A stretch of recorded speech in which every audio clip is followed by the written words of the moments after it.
today. Oklahoma and Iowa State squaring off in their Big 12 opener. 84 degrees at 11 a.m. local time. It feels like 90 with the humidity.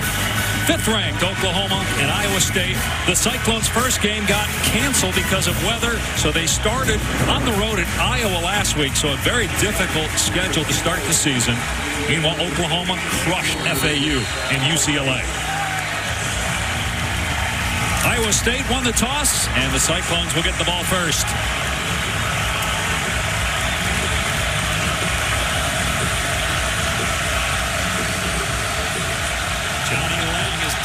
For Iowa State. And this is going to be a touchback that will come out to the 25. Kemp, a very cerebral player. He will be missed today, but coaches are high on Nolan. And they're going to keep it on the ground with their best player, David Montgomery, taken off on first down. One of the best running backs in the Big 12, a gain of 16. That'll certainly help Zeb Nolan if they can get that running game going.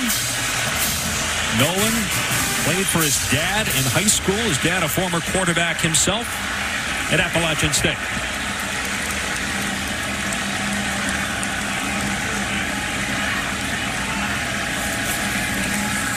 Nolan with time. Floats it up there for 6'6" Hakeem Butler. 24 yards. Zeb Nolan is described by this coaching staff as a confident young man. Almost too confident, they said, from time to time. He's going to push the ball down the field to these big wide receivers. Right there, getting off to a nice start by hitting Butler. So in 2 plays, they're already inside the OU 35. Here's Croney, the number 2 running back, and he's dropped after a short game. Told you that Zeb Nolan is from Athens and played for his father. His dad did not make the trip today, concerned about the weather, obviously, and that's why he wasn't sure he'd be able to get back home. Zeb was a great player in high school from Watkinsville, Georgia. As we mentioned, played for his father. Thrown 11 passes this year. Had an ACL injury 2 years ago. He was 66 passes a year ago. On 2nd and long. Croney into a wall, dumped at the 31, only 2 yards. Amani Bledsoe made the hit. And Zeb Nolan is a talented kid. More talented than Kyle Kemp, the starting quarterback. But where Zeb Nolan has been inefficient over the course of his career is with his ability to manage the game. Taking what the defense gives him. Reading through his progressions, knowing where his outlets are. Kyle Kemp, the starter, has actually been a huge help to Zeb in his development, trying to see whether or not that development pays off against what is an improved Oklahoma defense today. And the first test for him today, OU brings pressure on 3rd and long. Nolan gets the pass away. A nice open field tackle on Chase Allen. Here's Mark Jackson in coverage, making the stop. And so it's 4th down and about 4. They're going to keep the offense on the field, it looks like. What do you think of this decision? I like it. And you have the number 5 team in the country where field position doesn't really matter, and field goals are not going to beat the Sooners. You have to be aggressive on the offensive side of the football. They also have a field goal kicker who doesn't have a lot of experience. Maybe that's part of the reason for this decision on 4th down.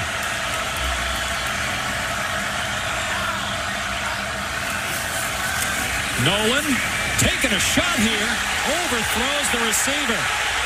Tried to hit Matthew Eaton, who is in one-on-one coverage with Parnell Motley. It's kind of an interesting call there on 4th and 4 to take a shot down the field. But this is what Iowa State is. They have length at wide receiver that you don't see really anywhere in the Big 12. They have Hakeem Butler, who's 6'6". They have Eaton, who's 6'4". They're going to make their hay in the passing game on vertical one-on-ones down the field to allow those big, long, wide receivers opportunities to jump up and catch the football. So that's their bread and butter. That's what they do. Not surprised to see them go to it on a 4th and 4 situation. Just surprised to see Zeb Nolan overthrow his wide receiver instead of underthrow and allow the big-bodied Eaton to jump up and catch it. Right, because he had a 4-inch height advantage on the defensive back. So here's Kyler Murray, who was electric last week against UCLA, accounted for 5 touchdowns in the game. They're going to hand it off to Trey Sermon. The helmet goes flying. Sermon tackled at the 35, a 6-yard run. Murray is from Allen, Texas. Transferred from Texas A&M. He started 3 games for A&M in 2015, but they are all at home. He started 1 game last year because Baker Mayfield was suspended, at least to start the game, against West Virginia. So this is his first collegiate road start. He's so exciting to watch, so difficult to contain in the open field, and has progressed significantly as a passer over the first 2 games. They'll swing it out here to Sermon, so they're getting him 2 touches early on. He's replacing an injured Rodney Anderson, a penalty marker down. Anderson is out for the year with a knee injury. All right, guys, they're going to get Ben Powers here. It's number 72, 10-yard penalty, replay first down.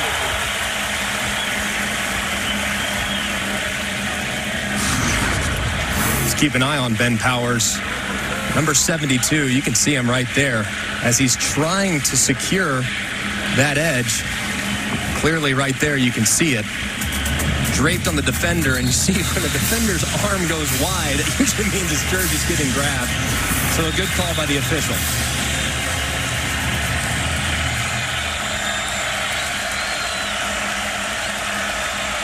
So it's second down and 14 for Murray. He's going to take off here. He's an incredible athlete past the 30-yard line. And the top 10 pick of the Oakland A's in the most recent Major League draft. Got a signing bonus of $4.6 million. In fact, he's making almost as much as his head coach. And he's making more than Iowa State's head coach this year. It's amazing. He's a special talent, man.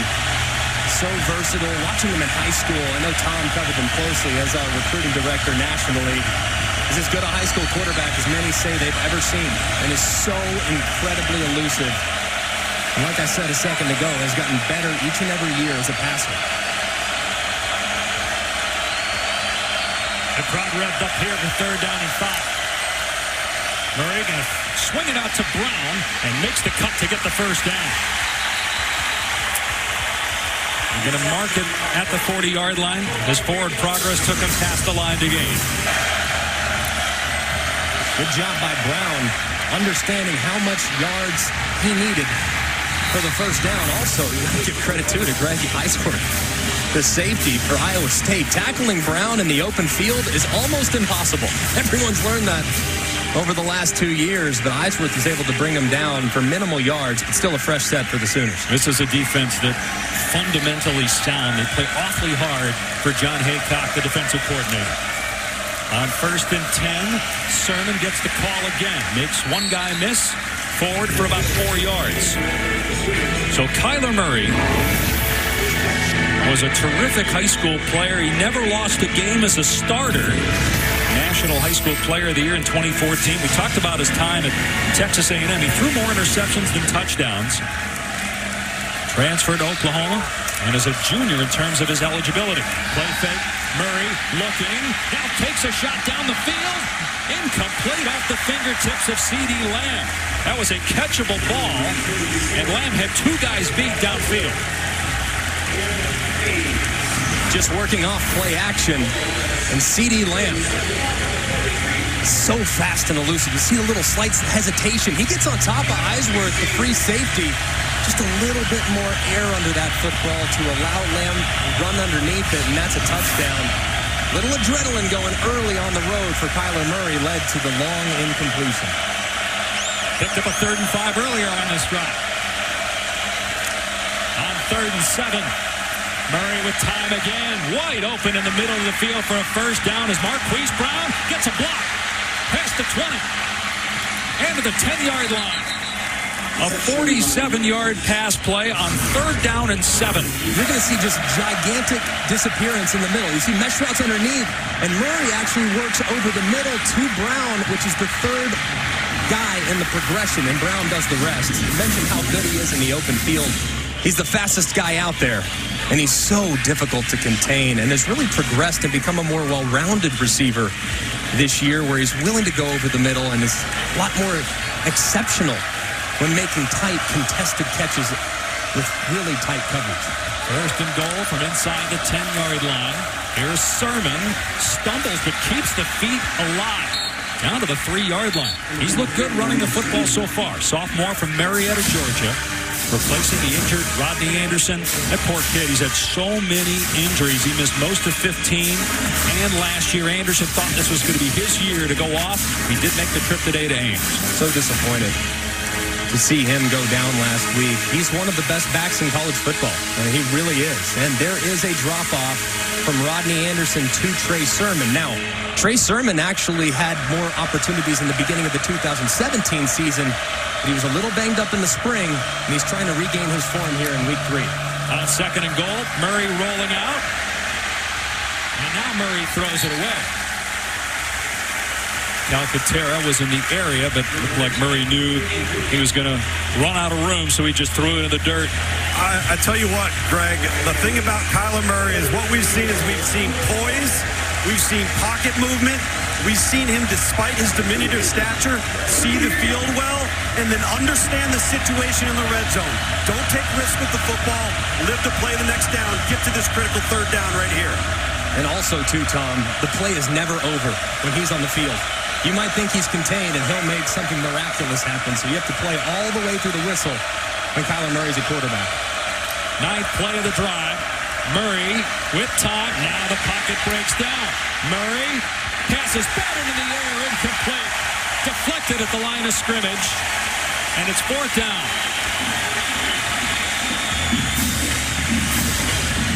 In this part of the field, when you only rush 3 defenders, you have 8 guys in coverage, which means there's not a lot of places to go with the football. Now, you saw linebackers trigger as Kyler Murray broke the pocket, which added additional rush and slowed the process and quickened the process, Still nowhere to go home with it. And a good job by Iowa State's defense. That was Willie Harvey who got the deflection. Now Austin Seibert gets Oklahoma on the board first with a 21-yard field goal. 3-0 Sooners midway through the first. I know Urban Meyer is not back full-time, but under Ryan Day, they haven't missed a beat offensively. No, they haven't. And Ohio State, just talent-wise, just 1 to 85 scholarship players, rivals anybody in college football in talent. They are exceptionally talented. But they're going to be playing against an extremely well-coached TCU team tonight that has a knack for playing teams very close. Although we all think that Ohio State's going to smoke him with that set, right? Well, David Montgomery, as good of a player as he is, he was such a joy to talk to yesterday. His eyes lit up when we brought up his young friend Hunter Erb, a 6-year-old who has a rare disease called pulmonary vein stenosis. And Hunter came to practice one time. David Montgomery brought him in there, gave him the football. They watched him score. He's kept in touch with him. He goes and visits him. Because of the disease, Hunter doesn't come to the games. There's no cure for the disease. He would need either a liver or heart transplant. Montgomery says he's always thinking and praying for him. First down on the Iowa State 25-yard line. Here is Montgomery. He drags a defender with him for 2 yards. I really have enjoyed watching him progress over the last year and change. And Montgomery's developed into one of the best backs and one of the most underrated backs in the entire country. He reminds me a lot of Rex Burkhead, where he's very good in the passing game. He can be used as a wide receiver, and he always seems to be falling forward. He's an exceptional player for the Clones. Play action here for Nolan on his 2nd series, and throws a strike. We'll see where they spot it. Catch was made by Matthew Eaton. He'll be just shy of the line to gain. 6-yard gain. Here on 3rd down and short, this is where you'd usually see Montgomery as Iowa State rallies to the line. And it will be Montgomery trying to pick a hole. He found the right one. Shakes a tackler. And out of play near midfield. Great vision that time by David Montgomery. Yeah, the play's designed to go inside and follow Sean Butler, the fullback, but he sees a lot of space on the perimeter because of the collapse by Oklahoma's defense, and he hits it. Big gain for the Clones. Already been in Oklahoma territory once. Nolan with single coverage going for Butler. Overthrows him again. And if you got guys 6'6", 6'7", you got to give him a shot. That was Motley again in coverage on the big receiver down the field. You have to give him a chance. And I know it's a second start. Believe me, the juices are flowing. He's fired up. He's playing the Oklahoma Sooners and only his second start. There's nothing cooler than that. There's no better opportunity for Zeb Nolan, but he's got to calm down. He's got to allow the game to come to him and give those big wide receivers a chance to jump up and catch it on a deep ball.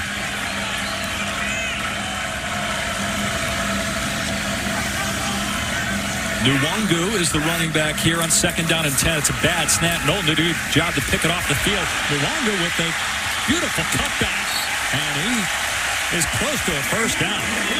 Sophomore from Frisco, Texas, Kene Nwangu. He missed last season with an Achilles injury to 2 years ago. He was a very dangerous kick returner. Yeah, he's playing at a different speed than David Montgomery. That is a great 1-2 punch, because I'm not so sure that same cut could have been made by Montgomery and gotten that type of game. Good point, Luke's 3rd down and 2 now for Iowa State. They had 10 men on the field at one point, so Butler was late getting on, it looked like.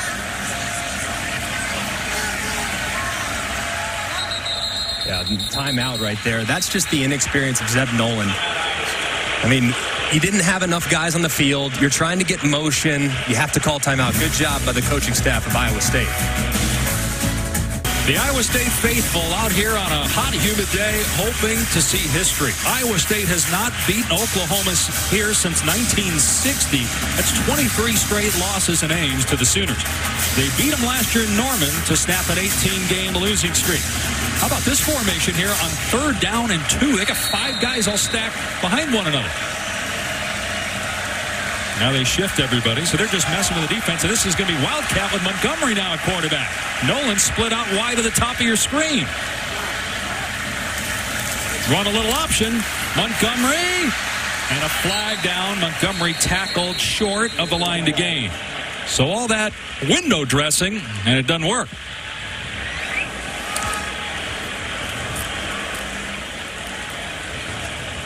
I don't know if I've ever seen that before, pre-snap. Have you? A lot of moving parts. Holding, offense, number 47. 10-yard penalty, replay 3rd down. Oklahoma accepting the penalty because Iowa State went for it on 4th down on their first possession, and it would be 4th and inches. So they take the 10-yard penalty on Sam Seenbuckner, the fullback. Yeah, and you can see Seenbuckner right here on the right side of the screen. And if you find Seenbuckner, usually you find the ball. Here you can see as Montgomery works to the outside, he grabbed that jersey. So now passing situation for Nolan on 3rd down and 12. Nolan, pass tipped, incomplete. Motley defending Butler. They seem to be targeting Motley, but it's 4th down. Very fortunate here as Motley broke on that out route and timed it really well. You watch the progress on defense for Oklahoma. The most noticeable difference is in the secondary. The windows are tight. You have to be very accurate to complete balls against these corners. They've been outstanding through 2 games and change so far. C.D. Lamb had a 66-yard punt return a week ago. He's the deep man here. This punt is crushed. It goes way out of bounds. We'll see where they mark it.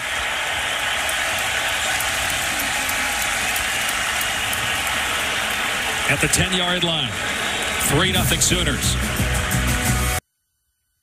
With the 9th selection of the 2018 MLB Draft, the Oakland Athletics select Kyler Murray. Kyler Murray decided, you know what, I want to play a little college football while I can. Got that $4.6 million signing bonus from the A's. You look at his numbers from Oklahoma. He can do it all. He's got speed, got a little power. What's amazing is the A's are like known for their ability to draft big-time prospects. Clearly, I mean, Billy Beane and company, a lot of faith in the upside that Kyler Murray has on the diamond. I'm excited to see him. I really am. It's fun to have him in football for one season, though. First down on the 10-yard line. And Murray's going to hand it off here. And stumbling is Sutton and taken down at the 8-yard line. I love what UCLA head coach Chip Kelly said last week about Kyler Murray. When he was asked what he thought of Murray, he said, you know what, I'm really mad at Billy Beane. If he'd have given him $5.5 million, he wouldn't be playing. He would have taken the money and not be playing college football. He lit him up last week. 3 passing touchdowns, 2 rushing scores. Lane Kiffin echoed that sentiment, too, in the first game of the season. But for us as college football fans and enthusiasts, I know we're all excited to see number 1 for the Sooners out there at quarterback. No doubt. 2-yard loss on first down. So Murray going to take off here. Gets outside. And he gets crunched at the 15-yard line by DeAndre Payne. So third down, which hasn't been an issue here in the first quarter for Oklahoma yet.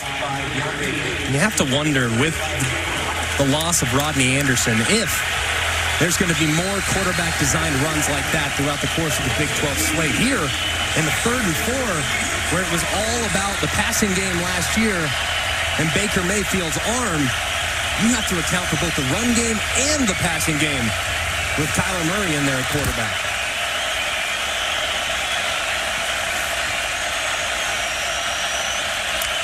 On 3rd and 5, Murray in trouble. Steps up, slings it complete for a first down to Brown.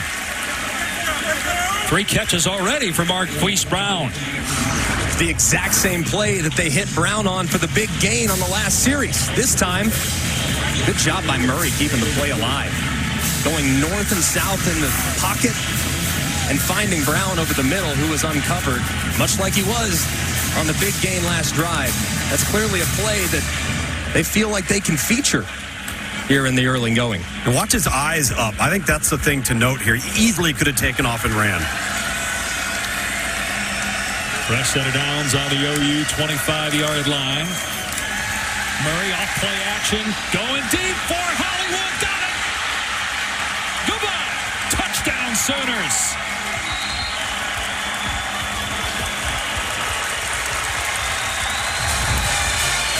"75 yards to one of the fastest guys on the field."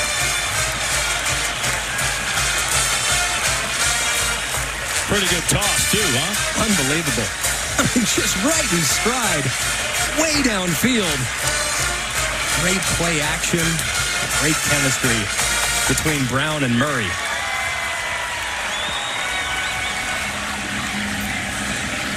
Seibert made 108 consecutive extra points. Make it 109.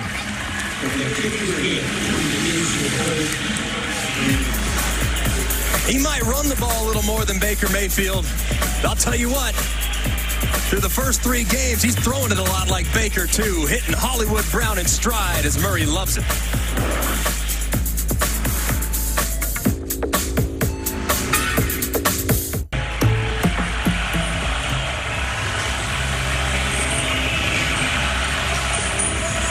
Nothing Oklahoma.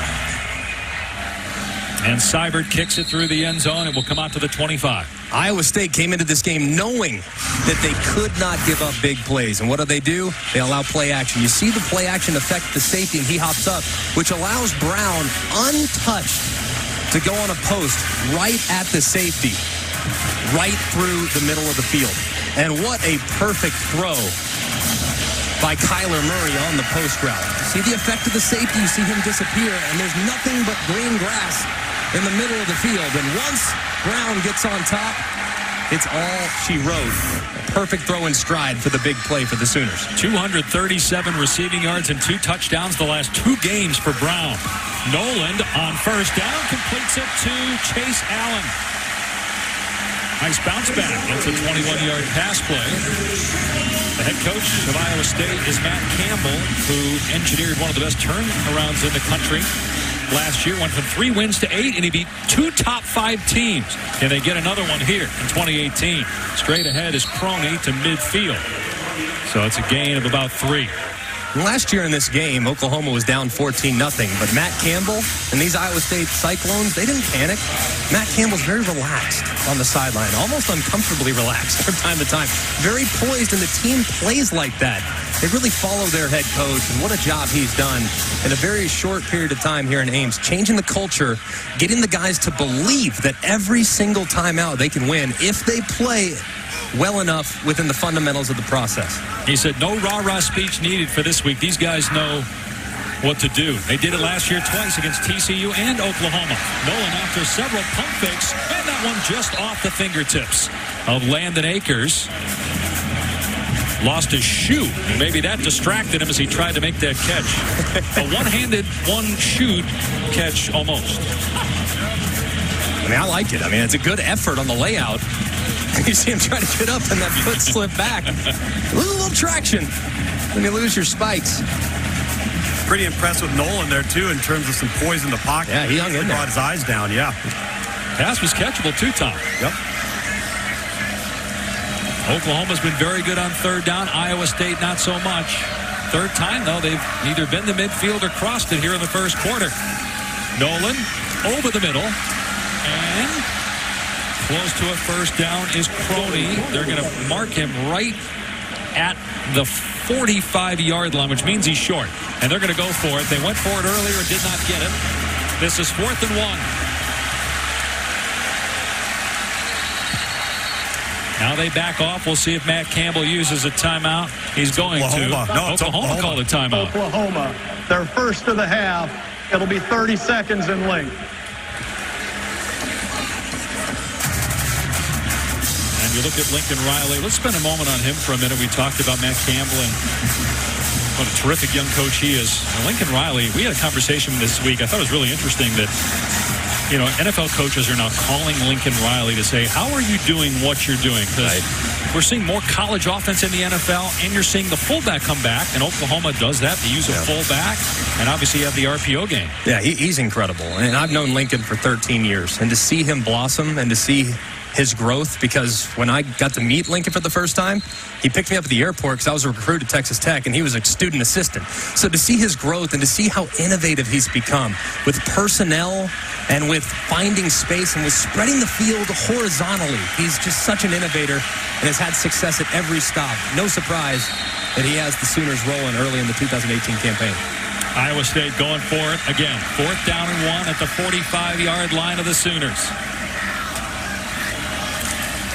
Montgomery hit once, twice, falls forward, though, to get the first down.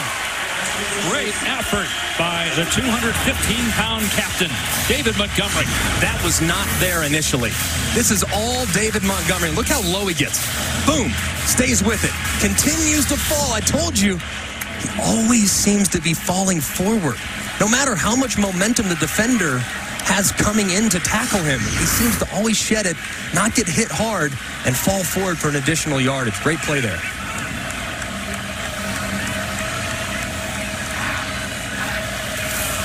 Nolan will throw it here. Pulled in. Butler hits him and miss. Another Iowa State first down. Butler needs to be big for Iowa State, not just today, but throughout this season. They lose Alan Lazard. He was their leader. He was their go-to guy in the passing game. Butler has that potential, just needs to deliver on some consistency. Iowa State moving on Oklahoma's defense for a third time. Swing pass out in space. Great tackle on Deshaunte Jones. That's the true freshman. They call him Buki. His name is Brendan Radley Hiles, the preseason Big 12 newcomer of the year. How do you have a preseason newcomer of the year? Isn't that the whole reason? You are the newcomer. That just goes to show you how much acclaim he had coming into school. And talking to defensive coordinator Mike Stoops, he's very excited about the freshmen, not just Buki, but Ronnie Perkins and a few other freshmen that are really working into the mix, trying to change the defensive culture for Oklahoma. That was a 3-yard setback, so it's 2nd down and 13. Nolan to the air.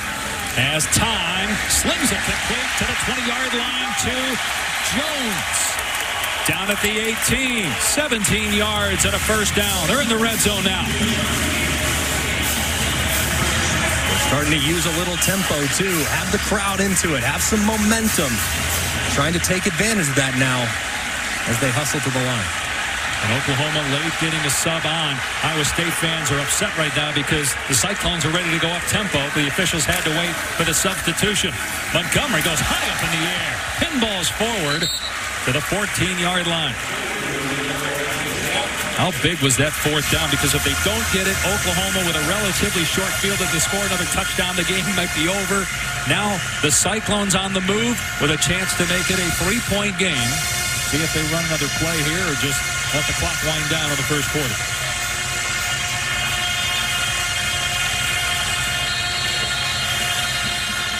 That's it. 10-0 Oklahoma. Through one quarter in Ames, a 75-yard touchdown pass by Kyler Murray, who has looked phenomenal here in Ames. Back after this message and a word from our ABC stations. Temperature expected to reach close to 90. 10-0 Sooners. Second and 6 for Iowa State at the Oklahoma 14-yard line. Zeb Nolan making his second career start at quarterback. Hands off for Montgomery, and he's going nowhere. Now maybe a yard. Bledsoe was there first for Oklahoma. Based on that last snap, it looks like Oklahoma here in the red zone, they want to challenge the passing game. They want to challenge Zeb Nolan, who's only making his second career start.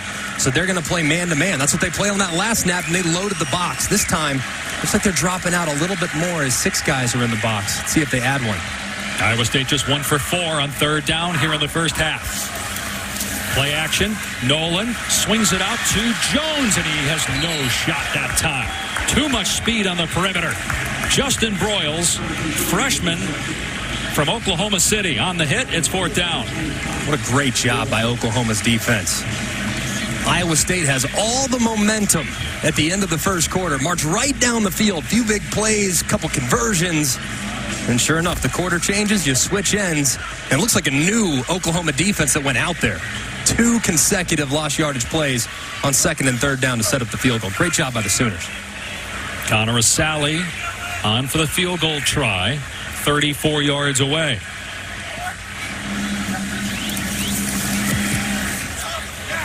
And he's now 2 for 2 on the season.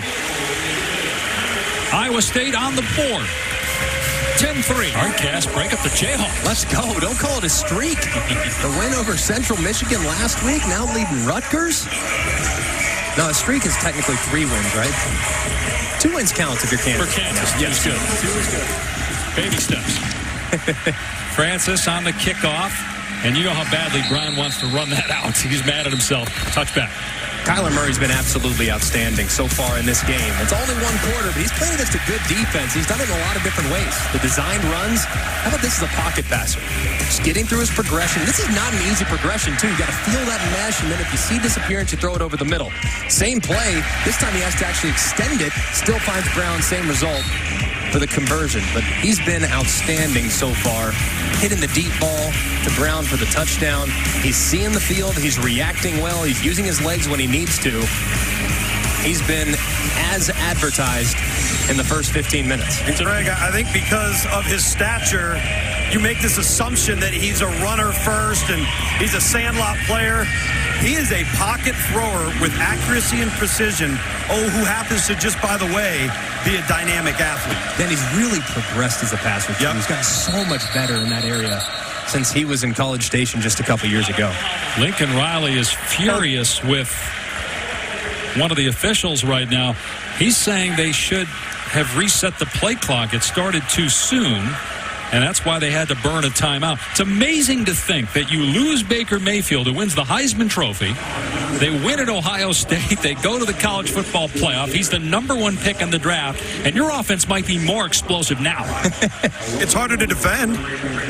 It's just a challenge to keep him contained. Yeah. And they're so reliant on the big play that if you hit just a little slant, might be to the house. It's not not a lot of teams have that explosiveness at wide receiver between Lamb and Marquise Brown and the running back tandem that they're going to be using moving forward. They just have so many different ways to beat you and to put you in conflict defensively. You can see the statistics since Lincoln Riley got to Norman. They're off the charts, and it should come as no surprise given Lincoln Riley's track record everywhere he's been.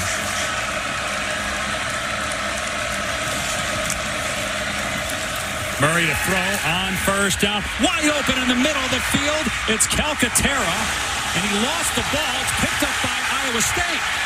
Recovered by Richard Bowens at the 49-yard line. And it's going to be Iowa State ball. That's the ruling on the field. A catch and a fumble. Calcaterra coughs it up. Wow. What a change Rolling on in the field is a momentum. completed pass and a fumble recovered by the defense. First down. I think, yeah, it's out. It's Injury out right there. timeout. You can see it. Wow, a huge play offensively. Greg Eisworth, again, a big hit. Man, and you see Calcaterra trying to switch arms. He has the ball on his inside arm, trying to get to the outside, which is good, but don't do it as you're about to get hit. That ball's not secured, and as a result, it hits the turf for a key fumble. Yes.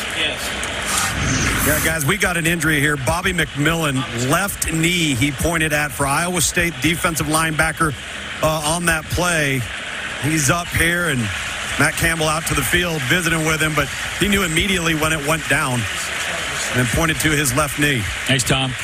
Boy, that is big for Iowa State. They get down 10-0. The crowd was so jacked up before the game because they remember what it was like to celebrate after they beat a top-5 team here last year. We were here for that when they knocked off TCU. And the crowd gets quieted on that 75-yard touchdown pass by Kyler Murray. But then the Cyclones bounce back. They pick up a 4th down. They get a field goal, and now they get a takeaway. And there's the turnover belt. Everybody's got something. Now, my favorite was the throne. I don't remember who had You're on the throne. That's Boise State. Yeah, I like the throne. We'll see that today. They play Oklahoma State at 3:30 on ESPN. Dave has a turnover pillow. Yes. I have a play-by-play throne up here that I make McElroy drag around from week to week. I do. After great calls, I get to sit on it. I put it in my carry-on just for Dave. But what a turn. I mean, that really was. I mean, it was a big play, well executed as a bust in the secondary because the safety triggered when he shouldn't have. Eisworth's there to make it right. And this is kind of what Iowa State does. They just hang around. They just hang in there. They absorb a few body blows, and then they start fighting back. And so far, they have a chance maybe to answer after the big sudden change. Zeb Nolan filling in for the injured Kyle Kempt at quarterback. Nolan, a sophomore from just outside Athens, Georgia. Down the field, caught. Butler breaks a tackle. Inside the 15, keeps going. Highline reel, touchdown. Sports Center top 10, here we go.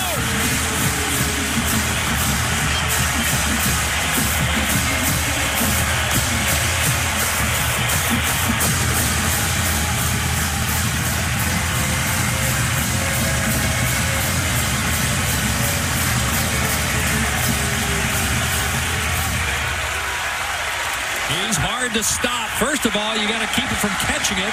Then you got to tackle a guy. It's 6'6", 225.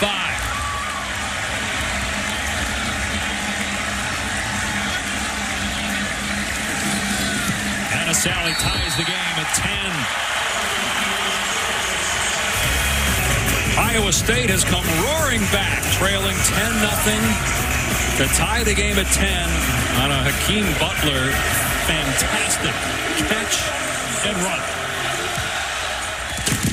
Trey Brown is deep. This one goes over his head. Touchback. You make a throw like this, you deserve to get rewarded. They're running a little vertical scheme, and they're going to vacate this part of the field. You want to try to find that with seam routes. The only problem is when you have a seam route, you have defenders that can drop underneath it. That right there is Curtis Bolton. He's dropping right underneath that throw. And you can see Butler at 6'6", catch it just as that window is closing and the corner is collapsing from the outside. That was a remarkable throw by Zeb Nolan. But how about the run after catch by Hakeem Butler? 51-yard touchdown pass. Trey Sermon on first down, bottled up. Iowa State's defense, as usual, coming to play. Saw a forced fumble on the last possession. Greg Eisworth making the hit. He's in there again on the tackle. Oklahoma has lost only one Big 12 game in the last 26, and it was at home against Iowa State. They haven't lost on the road in Big 12 play since 2014. Murray, long throw, Brown on the catch. Banged out a play short of the marker. It's going to bring up 3rd and 3. Their last loss on the road, a true road game, because they have the longest active win streak in terms of true road games in college football, at TCU. That streak started at Iowa State. They have not lost here in Ames since 1960.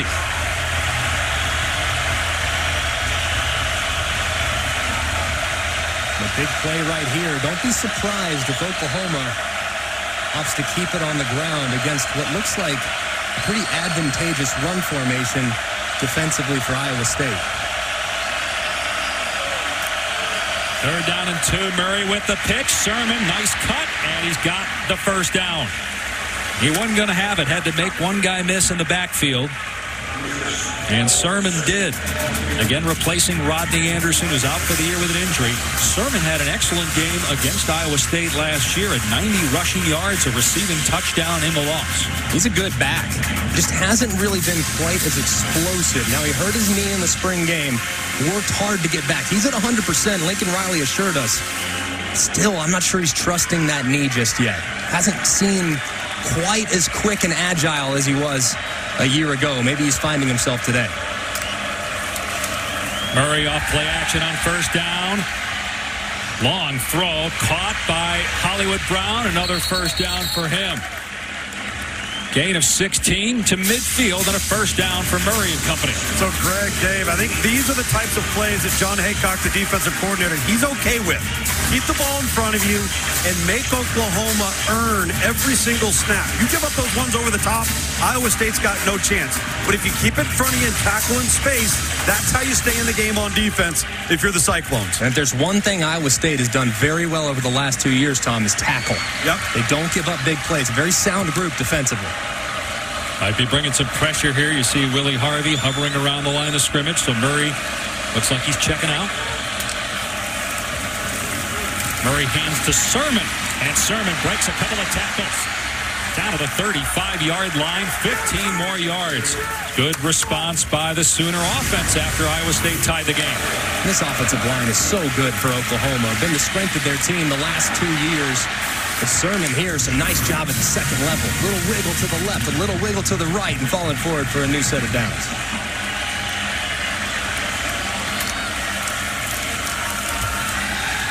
Murray pulls it back, in trouble, flag down, and so is Murray. 2 penalty markers on the play. Murray tripped up by true freshman Mike Rose, who's their starting middle linebacker, replacing the heart and soul of their defense from a year ago, Joel Lanning.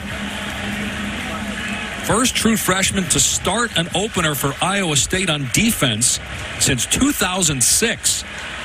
He's like, man, I'm tired trying to chase down Kyler Murray and get him to the ground. 2 fouls on the play, 1 on each team. Holding on the offense, number 74. Holding on the defense, number 33. Those penalties offset. Will replay first down.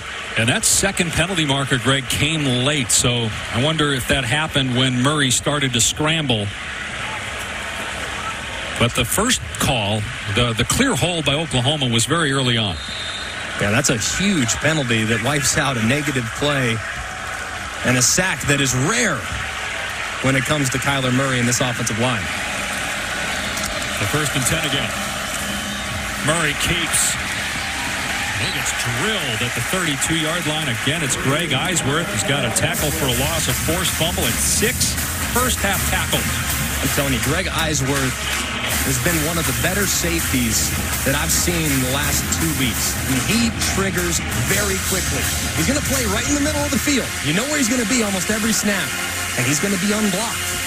But his reaction time and how quickly he meets defenders or meets ball carriers in the backfield is remarkable for a guy that's playing 12, 13 yards deep on any given snap. Well, you hit it there. How sound they are, how fundamental they are defensively. They hit hard, too. Play action pass. Murray, everybody covered, so Murray's got some green in front of him, takes off. And slides down at the 22-yard line. Safe at second base. So he's got a slide form down. There's no doubt about that. I'm not sure that factored into the decision of Billy Beane to draft him 9th overall. How about this? I think he beat the throw from the plate. No question. That's a no throw. I'm just looking at. I'll just throw it back to the pitcher. Right, you can have exactly. the bag. That's fine. Yep. Inside the 25-yard line. 9 minutes on the clock here until halftime. Sermon, a flea flicker.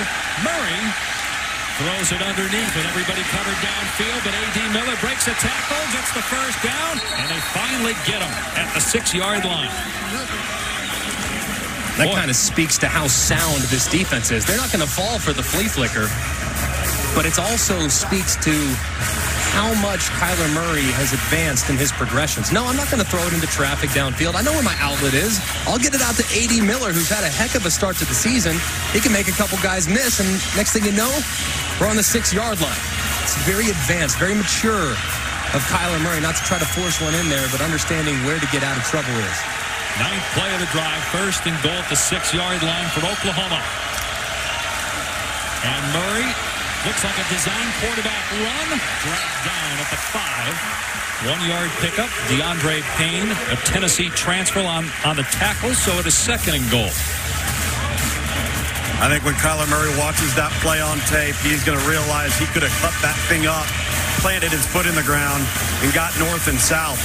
Because he had himself a crease on the inside. I just don't think his vision saw it. But, man, what a red zone weapon to have to contend with on the ground, Greg. No doubt. So quick and elusive and small. It's tough to bring down, man. Iowa State stacking the box. Murray rolling out on 2nd and goal. Open in the end zone. It's C.D. Lamb with a touchdown catch. Lamb was hurt earlier. He was on the sideline for a while, but back out there for that series, and the go-ahead score. Just a little sprint right option. Perfectly executed. Look at the route by Lamb. My goodness. You see him work up about 2 or 3 yards into the end zone and then come flat and almost towards that front right pylon, running away from the defender. So much separation on what is a pretty standard route concept.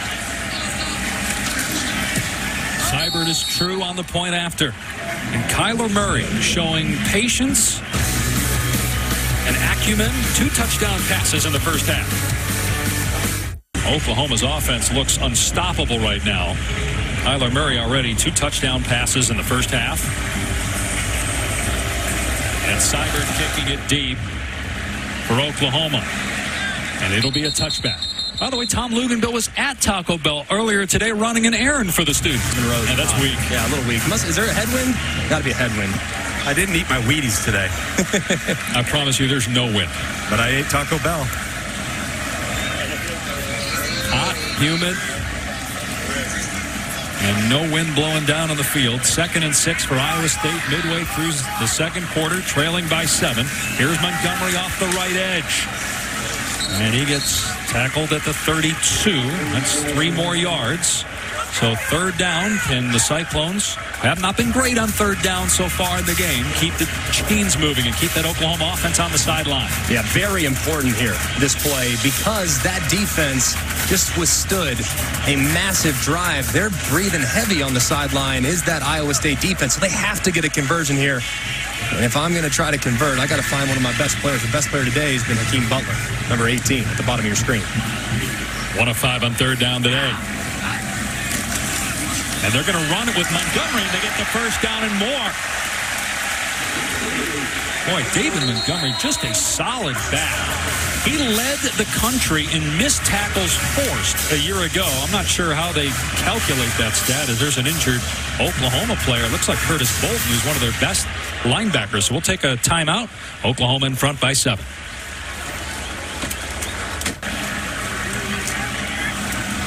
First down for Iowa State on its 40-yard line. Nolan got single coverage, and it's incomplete. Unable to pull it in. Motley in coverage on the receiver, Jalen Martin. They like the advantage that they have on these back shoulders. And I know they have big bodies. Man, that's a tough throw to make. He's not throwing it to the back shoulder, Greg. That's the problem. He's leading them up the field. I think a little air allowed that size and that length to go up and jump and grab it instead of driving it in there. Going to run it on 2nd and 10. Montgomery caught by Kenneth Murray at the 41, so it's a gain of 1. Guys, we mentioned that Alabama-Ole Miss blowout last year. Do you see Ole Miss, because of how good its offense has looked so far, hanging around a little bit, or no? Is Alabama too good offensively? Alabama's a different animal now. I just don't know if Ole Miss's defense will be able to get a stop. I believe enough in Alabama's defense that they're going to get a few stops throughout the game. Even if Ole Miss scores 28, I don't know how Ole Miss's defense keeps Alabama under 50. I really believe that. They couldn't last year, and Alabama's offense is better this year. Significantly better and more versatile, with Tua Tagovailoa calling the shots at quarterback. There'll be a timeout here by Iowa State. Cyclones facing a third and long. Iowa State. Their second of the half. It'll be 30 seconds in length. So they've already had to burn 2 timeouts. 1 remaining for Iowa State. I know we're just 2 weeks in. Talk about Alabama and how good they are. We spoke earlier about Ohio State. And then you have Clemson, of course. I mean, that coming into the year, a lot of people thought, that those were maybe the 3 best teams anyway, although Ohio State had a new quarterback. But is there another team out there that has really shined in the last couple weeks that you're saying, you know what, maybe coming into the year, I didn't think they were a playoff contender, but maybe they will be? Yeah, Oklahoma, honestly, because I came in, I thought Baker Mayfield meant so much to this team and this program and really the community. I mean, he was such an incredible leader. He just provided so much charisma, and the guys gravitated to him. So I was concerned a little bit about their defense, whether or not that group would be better. And in the Big 12, in which I feel like Oklahoma might have taken a slight step back coming into the year, West Virginia's taken a big step forward, and some other programs are quite good as well. But Oklahoma, man, for the first 2 weeks has been as impressive as anybody. I think a lot of people thought there'd be a drop-off with Georgia this year, but not much. Oklahoma gets after Zeb Nolan. 3 men in the backfield. Kenneth Murray there first for the sack. And Iowa State will have to punt the football. Loss of 10. And it's that ability. I mean, they can rush the passer. They can blitz because they trust their defenders in the back end more. They're able to heat you up front because their corners have been outstanding. Their safeties have played quite good. They have Ryan Jones, who's a nice hybrid linebacker. I mean, the personnel defensively for Oklahoma is significantly better this year than where they were a year ago. Corey Dunn on to punt it, and there's a penalty flag down. This will be delay of game. Delay of game on the offense. 5-yard penalty, 4th down. Corey Dunn, a guy that sometimes they'll have him kick it rugby style, and sometimes they won't. Last week he had 2 non-rugby punts that went for 57 yards or more. All of his rugby punts weren't good. In fact, one of them went just 13 yards. See what they call here.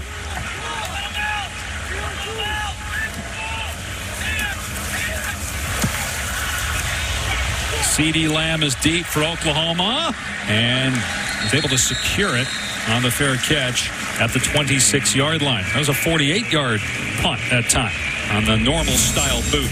Take a look at our college football rankings brought to you by Allstate. We mentioned Bama. Clemson already in front. Georgia up big on Middle Tennessee. Just scored again 35-7. Auburn LSU, big game at 3:30. What about Stanford? Talk about a team that, because Washington was considered the favorite of the Pac-12 and still might be, not a lot of people pick Stanford as a playoff contender, but they look good early on. Yeah, that might be, of all the teams in the top 10, we might be talking about Stanford less than any of the other 10, because they've been solid the first half against San Diego State notwithstanding, but the last 6 quarters, they've been outstanding. They really have. Kyler Murray hands it off to Sutton on first down. Takes a defender for a ride out to the 30-yard line. So 4 yards on first down. 1 timeout remaining for Oklahoma, nearing 4 minutes to go. Sooners trying to add to a 7-point lead. And Tom, I know in prepping for Oklahoma this week, just watching them, you knew their offense would be solid. You worried a little bit about replacing Baker Mayfield. Right. Will Kyler Murray be able to shoulder that load?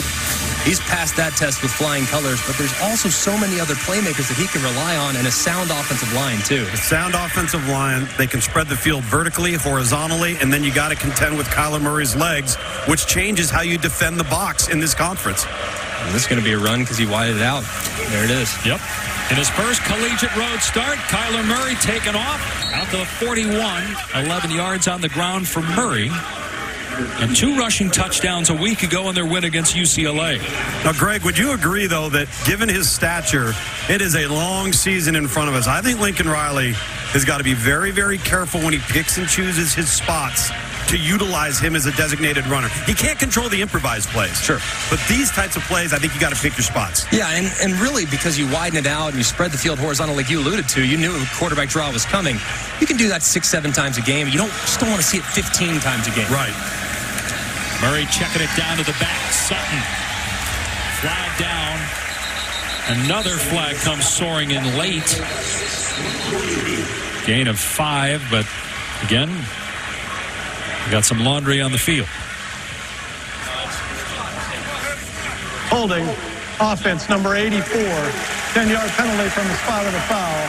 Replay first down. So 2 officials saw the same thing. It was Lee Morris, former walk-on who got a scholarship just 2 weeks ago after they beat FAU. His dad was a walk-on who earned a scholarship late at Oklahoma. Morris called for the penalty. Him and Calcaterra are matchup nightmares because they're listed as tight ends or wide receivers, but really wideouts. I mean, they're not your traditional tight end, nor was Mark Andrews. But what do you cover him with? Safety, linebacker? Morris and Calcaterra, they put some stress on the defense as well. Morris, a high school teammate of Kyler Murray. Murray to throw as all day. Now takes off with everybody covered. And he's up to the 37-yard line. So he picked up only 3. Iowa State will take that. Yeah, but he doesn't lose 7. Yeah. 90% of the quarterbacks in college football, it's a sack. Yeah. The pocket collapses like that around you, and you're going to just get dragged down at some point. But he's so quick and accelerates so fast and can just sneak through holes within the protection that you kind of lose him sometimes as a pass rusher. And next thing you know, he squirts out for a 5, 6, 7-yard gain. That was well contained, but still a positive play in the eyes of Oklahoma. Marcellus Sutton is the running back. Play fake. Murray. Long throw. Lamb is open. Makes the first down catch. So they have 2nd down and 14. And they get 19 on that long toss by Murray. This is a 50-yard throw in the air. Now, I don't have the Pythagorean theorem that I can do it right on the top of my head. Come on, you're a Rhodes Scholar. Finalist. But it was, that is a long throw on a deep comeback route off play action from the opposite hash. I mean, that's a 50-yard throw, and he threw it with velocity. That's big time, man. First down at the 44-yard line of Iowa State. Oklahoma in no hurry. Minute 20 on the clock in the half. They're going to run it. Sutton cuts it back. They're getting way too much on the ground with the running backs. 5-yard carry. I know people have made the Russell Wilson comparison for Kyler Murray on a couple of fronts. The arm strength, but also the fact that both play baseball. Do you see that? I don't. No, I don't. He's so quick. He just doesn't really have a comp. There's not really been a quarterback like him that I can recall. I mean, he's so sudden. Russell Wilson's a great thrower. Kyler Murray's probably a little better athlete. Murray running here, stumbles, but is able to get the line to gain for the first down at the 33-yard line. Clock will stop as they reset the chains. Greg, it's the initial quickness. It's there's athletes that are quick, and Lamar Jackson was long and he could cover ground, but this guy goes from 0 to 3 steps at 100 miles an hour, and so you think you've got him, and the next thing you know, he pulls a rabbit out of a hat. It's like chasing the chicken in the alleyway if you're Rocky. Guys, why are they taking so long before snapping the ball? They only have 1 timeout. Murray, open receiver is Brown. He got a foot down. So it'll be 1st and goal, and they'll be able to run 2 or 3 plays with 15 seconds left. Ball on the 7-yard line, a gain of 26. Yeah, they were taking their time, but it's because they have big playability. They just had 1 snap where they can pick up a huge chunk, and now they're going to have 3, potentially 4 snaps to maybe get into the end zone, and if they don't get it on the first 3, they'll kick a field goal. I mean, it's... And for Iowa State's defense, you gotta hold them to 3. You have to. You have to try to hold them to 3, because last year in this game, Iowa State actually seized momentum right before the half by going down and getting the score themselves. You don't want Oklahoma to do it here. Murray to the end zone, passes high, incomplete. Willie Harvey drilled Kyler Murray as he threw that ball trying to hit Calcaterra. 10 seconds to go. And with the timeout, too, you could, in theory, run the football if you wanted to. Now, you have to also understand that your 3rd down play has to be into the end zone or incomplete, but if you wanted to run the football and you wanted to spread the field horizontally and you felt like you had favorable numbers in the run game, you could do that and use your last timeout before you take a shot to the end zone on 3rd down potentially.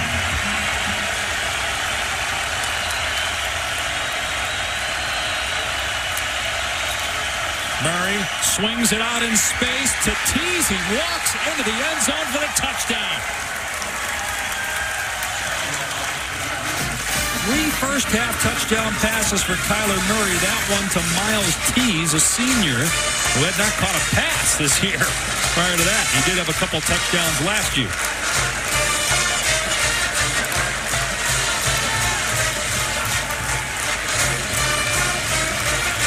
That was big with 5 seconds left.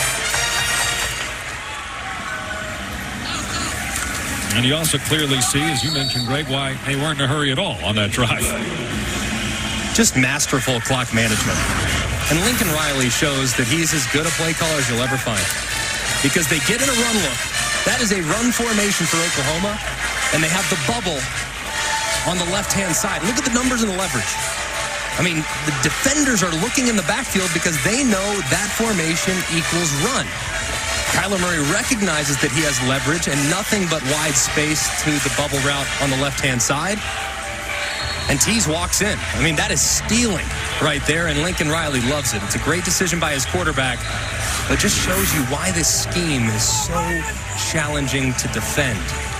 Have everything figured out for the run play, and then he throws it to the bubble where there's an answer, and he walks into the end zone for the touchdown. Great clock management and execution by the quarterback in the Sooner offense. And as you said, one of the best play callers in college football, Lincoln Riley, and he's just getting started. He's only 35. He's the second youngest coach in FBS behind Sean Lewis at Kent State. Lincoln Riley was under Ruffin McNeil at East Carolina. You obviously talked about at Texas Tech when he was just getting his feet wet in coaching, but Ruffin is on this staff, and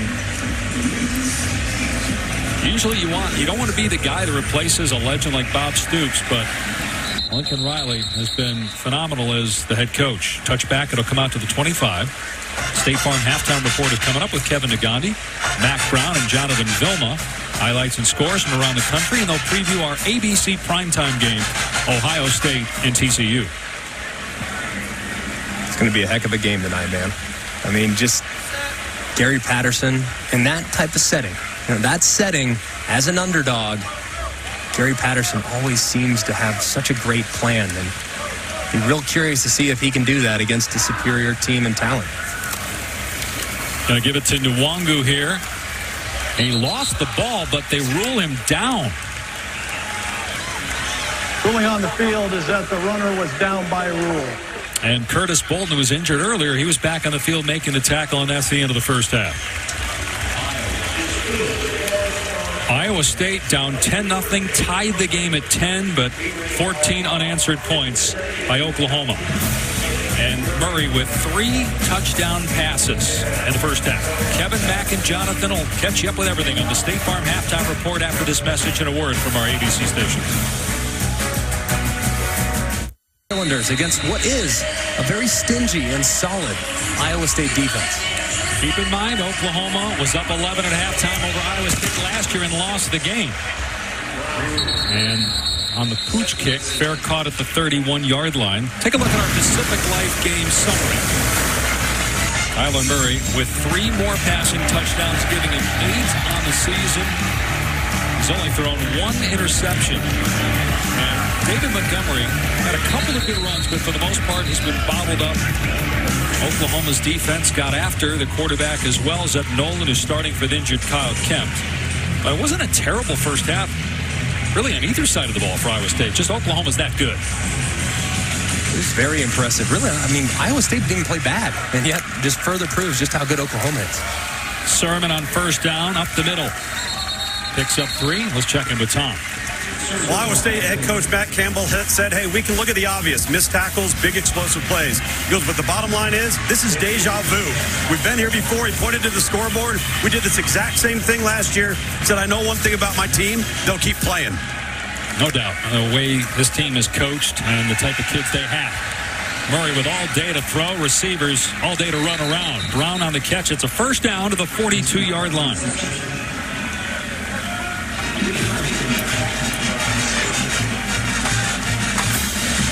Kyler Murray, the number 9 pick in the Major League Baseball draft by the Oakland A's, signed a contract that gives him a bonus of close to $5 million, which is almost as much as his head coach makes and is actually more than Matt Campbell, the Iowa State head coach, makes at a measly 3.8. As they run here on a jet sweep pitch, Brown, and he's tackled for a loss.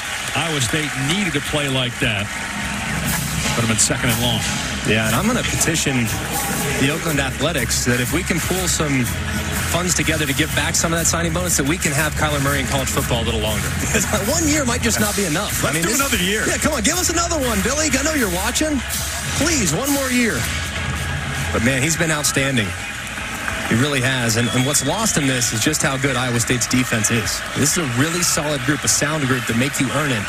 Kyler Murray's earned it in the first half. Murray on 2nd and 16. And he's grabbed and brought down at the 35. Another negative play. Guys, what happened at A&M with Kyler Murray? Because he started a few games there, but he had more interceptions than touchdown. Has he grown that much as a passer and a decision maker? Is that the difference? Yes, and he's matured too. And if you look at the way he played at A&M, he was a better athlete than quarterback at that point. This was a runaround guy, could do some things with his legs, wasn't ready to be a starter yet. Now he goes to Oklahoma. He learns from Baker Mayfield. He learns how to manipulate defenders with his eyes and throw the ball accurately over defenders. He's a completely different player now. Murray on 3rd down and 17. Looking to run, instead throws, and it's incomplete. I think he was throwing to CeeDee Lamb. Brown was underneath. Lamb reacted as if, man, I was going to catch that, so you wonder if that's where Murray was going. Yeah, I don't know who he was throwing it to because both guys were in pretty close connection on the scramble drill. That happens sometimes when you're scrambling and the quarterback's improvising and you're trying to get out in front of him.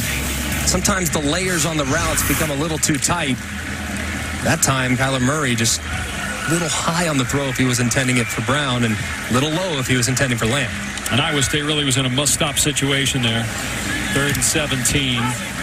Considering they didn't stop Oklahoma very often in the first half. Big hit on Milton, who secured the football. Was drilled back at the 20-yard line by Norwood. Big hit. But Milton able to hang on to it, didn't signal for the fair catch. His coach, his family, and friends saying next time, wave the hand high in the air. We're back on ABC Saturday afternoon college football presented by Walmart, 24-10 Oklahoma. Zeb Nolan getting the start at quarterback for Iowa State. Second career start. He started a game and won it last year at Baylor when starter Kyle Kemp was injured the week before. And Nolan will hand it off to Montgomery on 1st and 10. Moves his way forward for about 2 or 3 yards. Kemp had a heroic performance in his first career start in Norman last year, leading Iowa State to its first win in 19 tries against Oklahoma, but was injured against Iowa last week. Nolan to throw here. He was pretty good in the first half, and that pass on the money. Forward progress to the 27, and then late hit by Motley on Matthew Eaton. They've been going at Motley all day.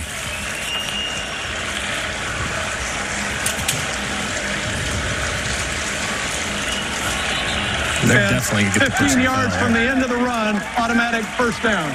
Yeah, good call by the official. That was clearly dead. Forward progress had stopped 6-7 yards ago, and Motley, trying to impose his will, goes with a little bit of a suplex, if you will, over the top. No room for that. Good call by the officials. So that puts the ball out to the 43-yard line for Iowa State. Nolan, who played for his dad in high school just outside Athens, Georgia. Play action. Nolan taking a shot for Butler on the back shoulder. And Butler breaks another tackle. They can't get this guy down, and they can't catch him. Touchdown, Iowa State.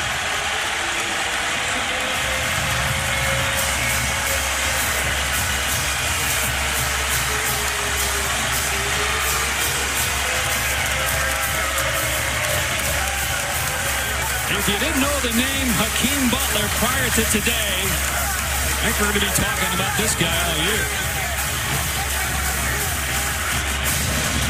57-yard touchdown. He had a 51-yarder in the first half, 144 yards in all today receiving.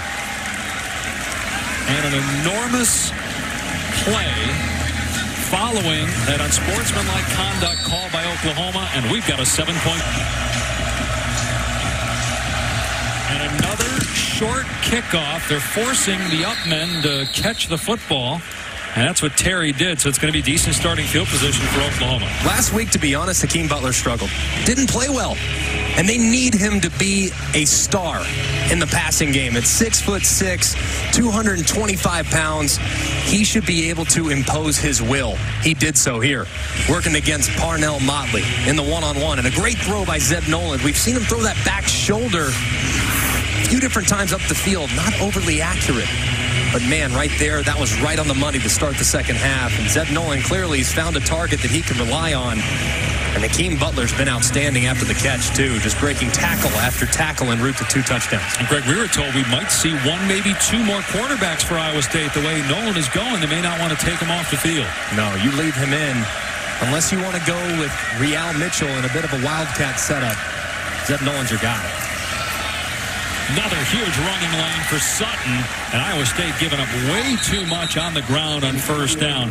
Just the threat of Kyler Murray, you're so worried about him, and then you've got Sutton and Sermon, who are no slouches at tailback. And an offensive line that's so comfortable in the scheme. I mean, on the left side, between Bobby Evans and Ben Powers at left tackle and left guard, respectively, that's as good a left side as you'll find in the entire country. There's Sutton again, finding another hole, and he's got the first down to the 45-yard line. And keep in mind, when you watch Kyler Murray, we talked about this when we came on air, he holds that ball out there for so long that it gets you thinking on defense. You don't want to take a false step, because if he pulls it at the last second, so it's almost as if you're on your heels all the time within the box if you're Iowa State. Yeah, and they run a play called the counter read, too, Tom, where they have 2 pullers. The guard and the tackle both pull, and on that play they did it again. That's their number 1 run play. You don't see that often in a spread zone.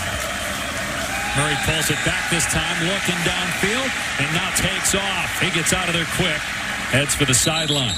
You guys talked about that offensive line. They lost 2 key guys from last year's squad. Their center, Eric Wren, and their left tackle, Orlando Brown, who was a 3rd-round pick of Baltimore. But they returned guys who had playing experience. Powers is a senior. Jonathan Alvarez is a senior. Creed Humphrey, who's in there now at center. He's a redshirt freshman and going to be a really good player for a while. Yeah, and you can make a case that this group might be better than last year. Really believe that. With Bobby Evans' development and Powers being an elite left guard, the center's the only position, and Creed Humphrey and Alvarez both rotating. It's the only position that really needs to get up to speed. Sutton out of the backfield, goes high over an Iowa State defender. He leaped over Jamal Johnson. He got smoked, though, by Mike Rose afterwards. 12-yard pickup. How about the vertical here? Boom. Go, big fella. Now, Rose was awaiting on the other end, but that's another 5 yards that you gain as you go vertical. Jumped over Peavy. And Johnson. To never leave your feet. Still, I'd take it for another 6 yards all day long. That looked like McElroy against Luganville in the bubbles yesterday out here. We'll show you that a little bit later. We actually have live footage of that, so just teasing that for later, folks. Murray hands it off again. Sutton breaking a tackle. This time, Iowa State gets him down. A penalty flag down. Will we have a targeting violation because Sutton's helmet comes off? Maybe a face mask. It's a big hit by DeMonte Ruth.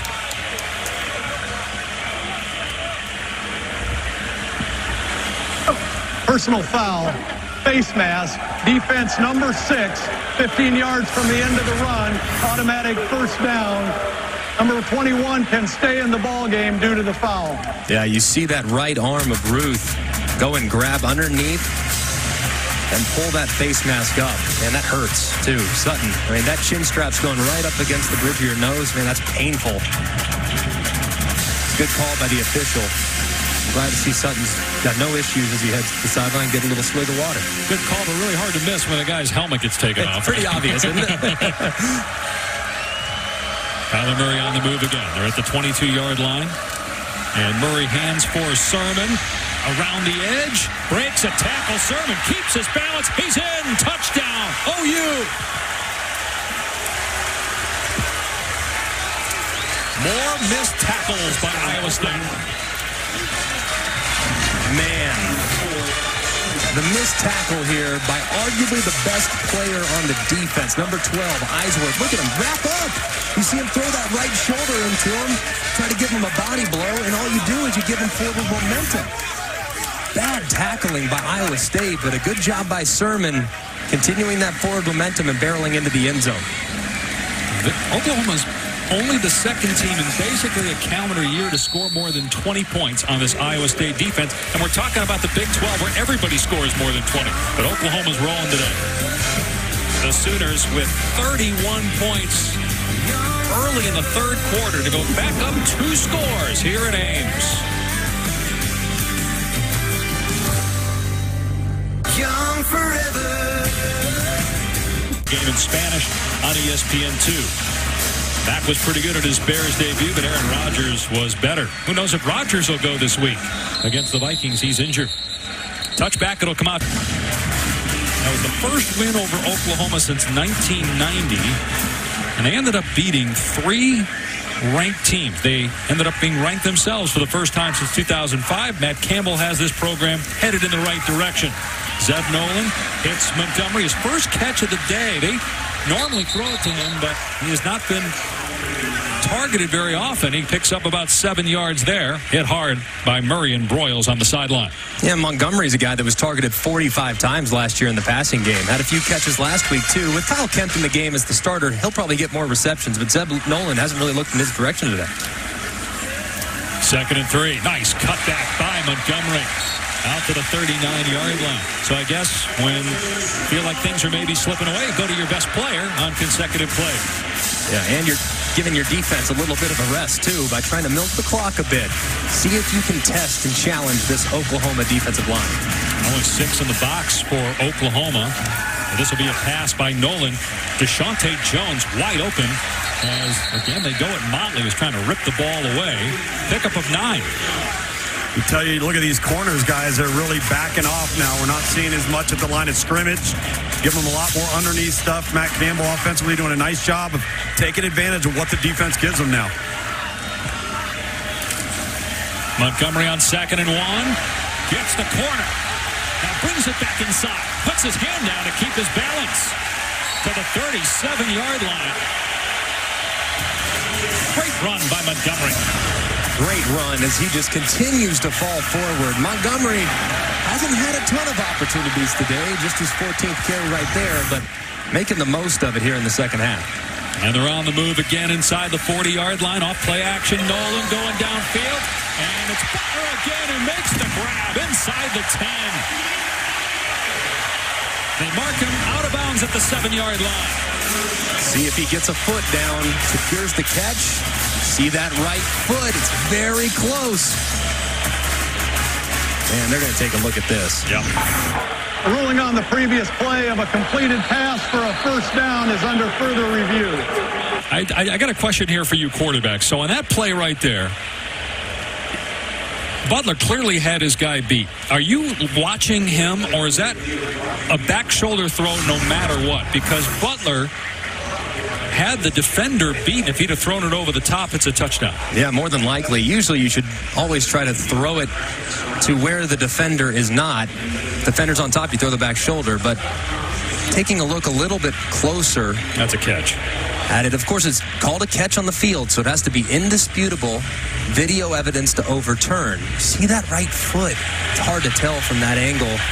I think, Dave, too, to answer your question, you know, there used to be an old adage, if he's even, he's leaving.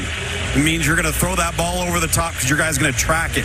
I think now with the size you have on the perimeter, Greg, right, if he's even, your back shoulder to the sideline. And finally, we've gotten into the third quarter here. Finally, Zeb Nolan. After review, the ruling on the field is confirmed. Completed pass, first down. Our replay official's name, David Ames, but he's impartial. He is impartial, just having some fun. First and goal. But back to you guys' conversation about back shoulder versus over the top.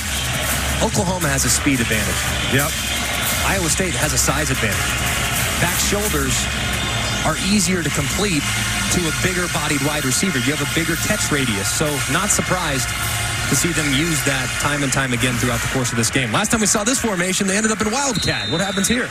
And Butler out of the game. You saw him on the bike. First and goal from the 7. They shift everybody back just as they did before. And here it comes with Montgomery as the Wildcat quarterback. He's going to keep it here. And Oklahoma gobbles him up. But look at Montgomery push the pile. I mean, he was going nowhere, dead to rights. He just kept the feet moving and gets it down to the 3-yard line. They need to stay with that package and continue to just force the issue on the interior.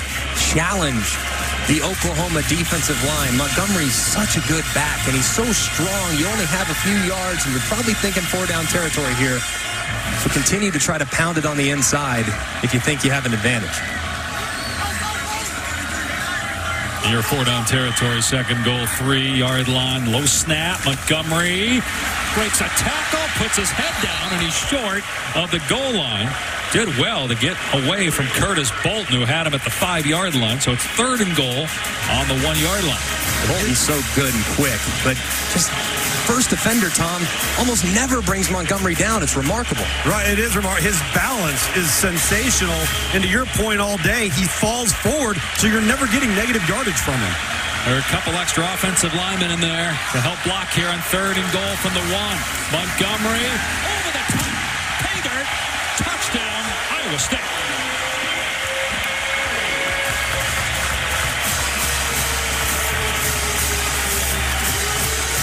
The Clones are not going away. 8th place, 75-yard drive in under 3 minutes.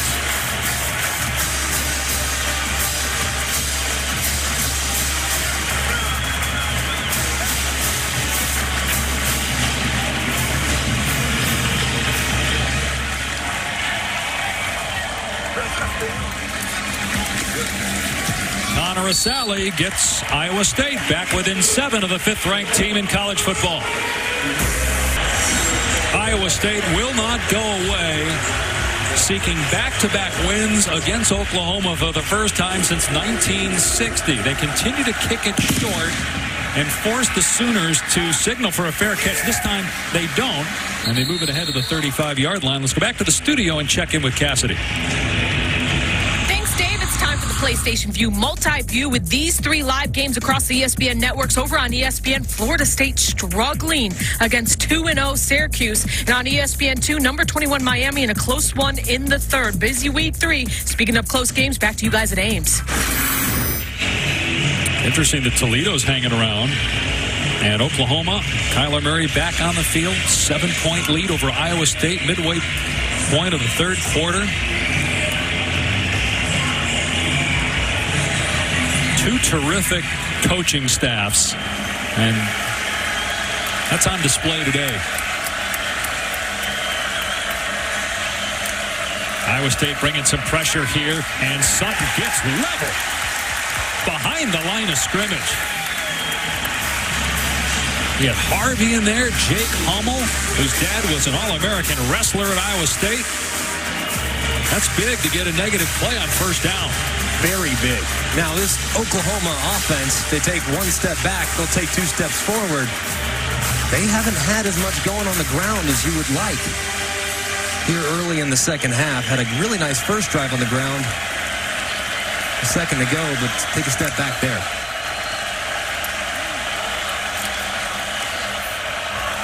Sermon, he's going to throw it.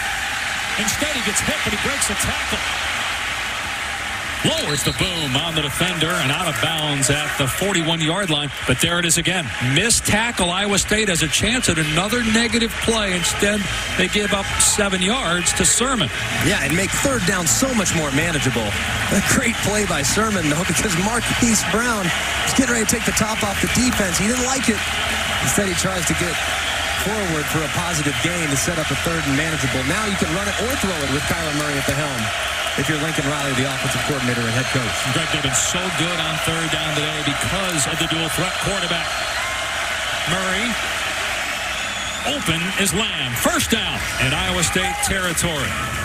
Another dart thrown by Kyler Murray. They have run this play 3 times on 3rd down. You see those underneath crossing routes on the receiving end of the first 2 times they ran it. He threw it to Brown. This time he finds Lamb. Perfect throw right on the chest of C.D. Lamb, and a good job by Kyler Murray stepping up in the pocket, locating his receiver, and throwing a decisive strike to extend this drive. He's got almost as many touchdown passes as incompletions here in this ball game today. First down at the 47. Murray looking downfield. Deep ball. Pulled in inside the 20-yard line by Carson Meyer. His first career catch or rush in his 43rd career game. How about the back shoulder throw to a fullback down the middle of the field? I mean, that is unbelievable. The only time I've seen a fullback catch the ball that far downfield was when Pat Mahomes threw a touchdown to one last week. I mean, that was unbelievable. And look at the smiles on the sideline. 43 games, first catch. His role is not overlooked, though. He's very important to this offense as he replaces Dimitri Flowers, who was exceptional over the last few years. Meyer, a grad student, got his degree in finance. Back to the run. Great job by Sutton to keep his balance. He fumbled the ball. I thought he was down. No, they say Iowa State ball. And Sutton is shaken up. Braxton Lewis recovers it. Man, that looked like an ugly injury to Sutton. And it's Cyclone ball, another takeaway. Sutton trying to find himself as he's going down. And he gets hit. Oh, you see that left leg just kind of fall underneath him. He was down, though, wasn't he? It looks like he was down. It looked like that elbow was down before the ball got jarred loose. Let's take a look at it one more time. Yeah, he's down. He's down right there, and the ball starts to move. Of course, it's got to be indisputable. Got to be indisputable video evidence given the fact that it was called a fumble on the field. But looking at it right there, it looks like the ball is still in his possession as that knee hits the ground and as that elbow hits the ground as well. Boy, and Oklahoma cannot afford another loss at this position, guys. Good point, Tom, with Rodney Anderson out for the year with a knee injury suffered last week. And you just hate that for him. Ruling on the field of a fumble recovered by the defense is under further review. Man, just hate that for him, trying to fight for extra yardage. Goes down and he gets hit right as that leg plants. And it's kind of hard to tell, but look at the ball here, all right? Is the ball moving right there, the nose that's close to the body? Is it moving before that knee or that elbow goes down? I guess here's the thing, right? You can't go on opinion because it's got to be beyond all doubt. So if there's... With two running backs out and Sermon being obviously your most reliable ball carrier, do they rely a little bit more on Kyler Murray's legs to ice this ball game? A lot of time left, obviously. Plenty of opportunities for Iowa State to get back into it. A stop here could be huge.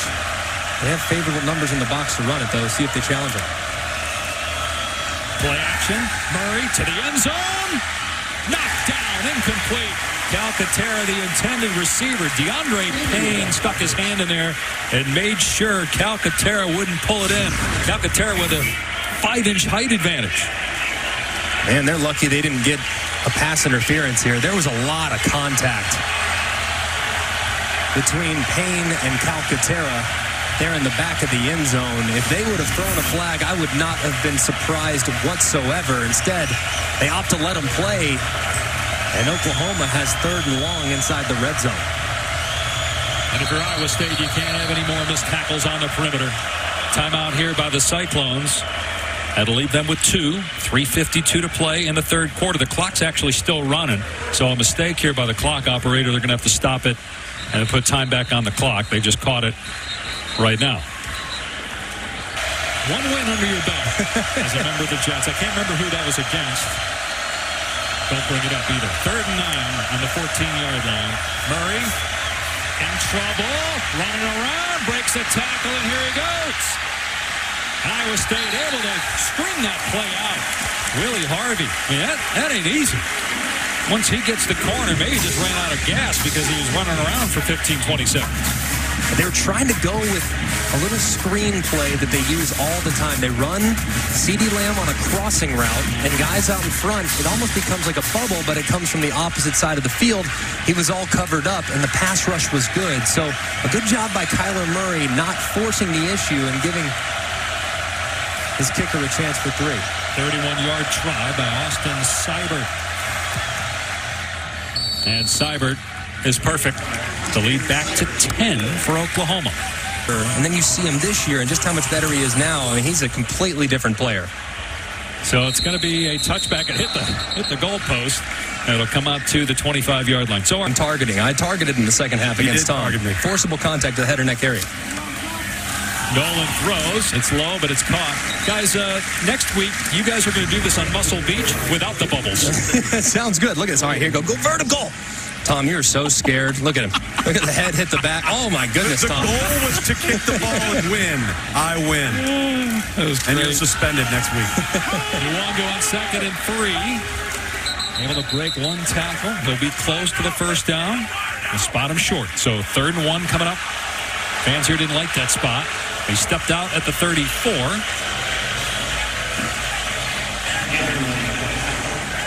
How hot was it in that bubble? Oh, not as hot as it is right now. Yeah, it's warm. I'd wear the bubble over this shirt and tie. Yeah, heat index is 95 right now in Ames. And it's actually supposed to get hotter as the afternoon goes on. It's 1:40 local time, so on the field it's, you see, about 95. Huge 3rd down and 1 for Iowa State. Crony is in the backfield. They're going to give it to him, and he is stopped. Curtis Bolton there first, and so it's 4th down. You guys surprised that David Montgomery's not getting the call there? I don't understand that for the life of me. I mean, I know that they want to get other guys involved. They want to feature different running backs, but David Montgomery is your bell cow. He's your workhorse. And on the most important snap of the game, you're down 10. You just held Oklahoma to a field goal. Feeling okay about the momentum. You put in a backup. Who weighs less than Montgomery. As that is a poor punt that goes out of bounds. That makes no sense at all. Guy that forces all those missed tackles too in Montgomery on the bench on that play. Here's Cassidy in the studio. Drive the nail in the coffin. They'll throw it over the top in a situation like this when they're trying to get some momentum. TJ Pledger is in the game right now. And he gets taken down after a short game. Here's our Aflac trivia question. Aflac! 2 schools have won the national championship the year after losing a Heisman Trophy winner. Obviously, Oklahoma's trying to do that this year. Baker Mayfield to the Cleveland Browns, and Kyler Murray looking to lead them back to the college football playoff and a national championship. Can you name the 2? Does it have to be immediately after? It's the year after. That's the definition of the yes. Okay. Why? Well, that eliminates Mark Ingram in 2011 when Alabama won it. Got to think my way through it. A fake here from Murray. Looking deep. Now throws to the sideline. And that is incomplete. It was trapped by Marquise Brown. 3rd and long for Oklahoma. Let's see if he caught it. And you can see that it hit the ground. Yeah, as Brown's trying to corral it. Just a little low. One of the few off-target passes we've seen from Kyler Murray today. He's been very dialed in, especially on the intermediate passing game to the boundary.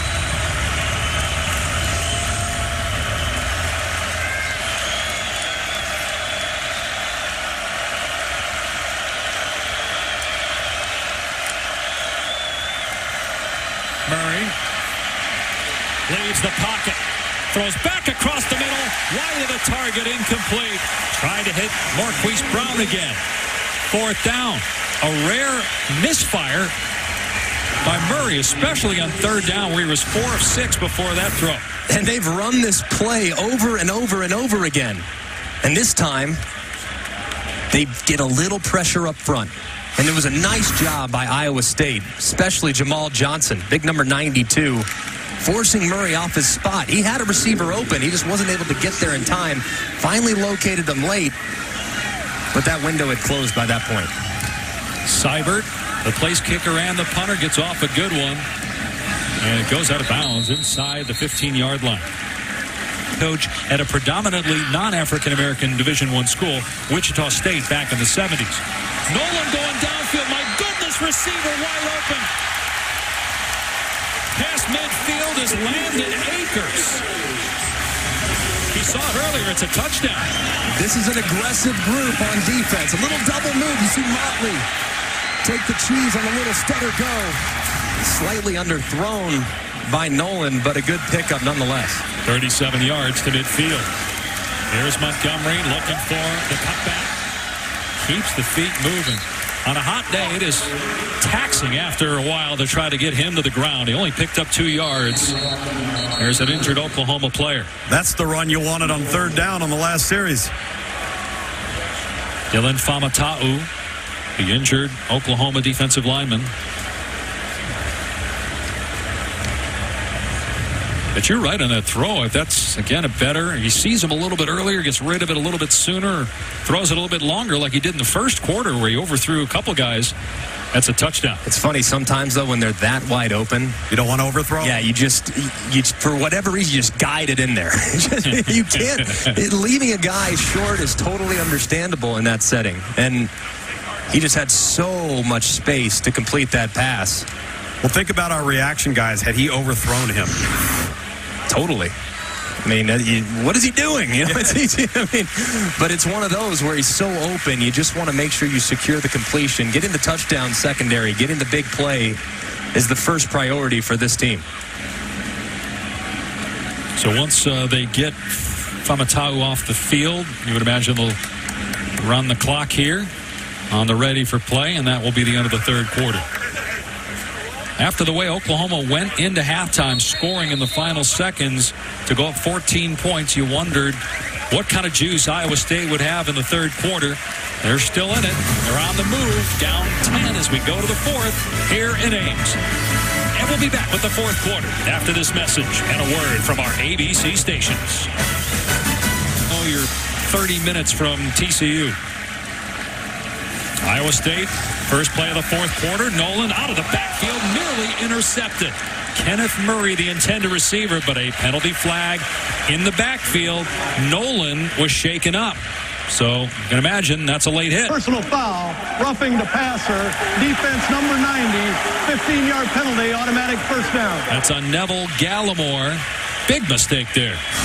Yeah, this was almost a pick six, and now it's a fresh set of downs. Gallimore clearly 4 steps. It was close. I mean, that's the right call. It wasn't as egregious I originally thought, but that was the correct call. He did hit him a little bit late. I thought it was like 4 steps, didn't you? No, I thought it was about a step and a half. But it's still, I mean, he hit him late and he hit him hard. So it's the correct call and a good job by our officials.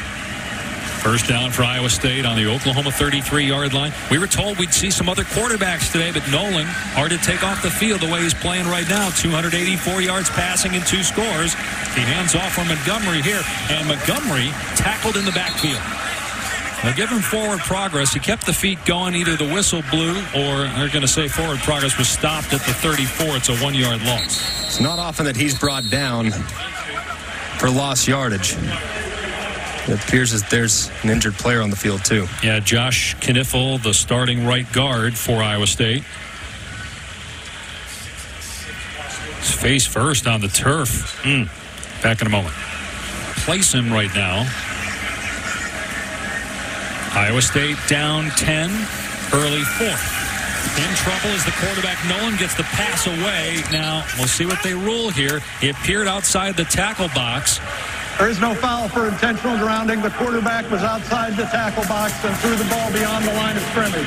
Amadi Bledsoe with pressure. It's third down. You have a new right guard in the game, so what do? Why don't you attack that right guard? Number 63. You can see him. Olsen, he slides down with that little twist game, and next thing you know, Bledsoe comes right around the outside. So a smart play call by Mike Stoops to attack the new offensive lineman that just stepped into the game. Third down and long. It'd be about a 50-yard field goal try from here, and it's going to be a shot to Butler down the field. He can't get there. Incomplete. Maybe overcompensated after the underthrow at the end of the third quarter. Butler was shaken up earlier, having trouble getting back to the sideline here. Yeah, they're not leaving Butler in one-on-one anymore. As you can see, Houghton tried to get over the top,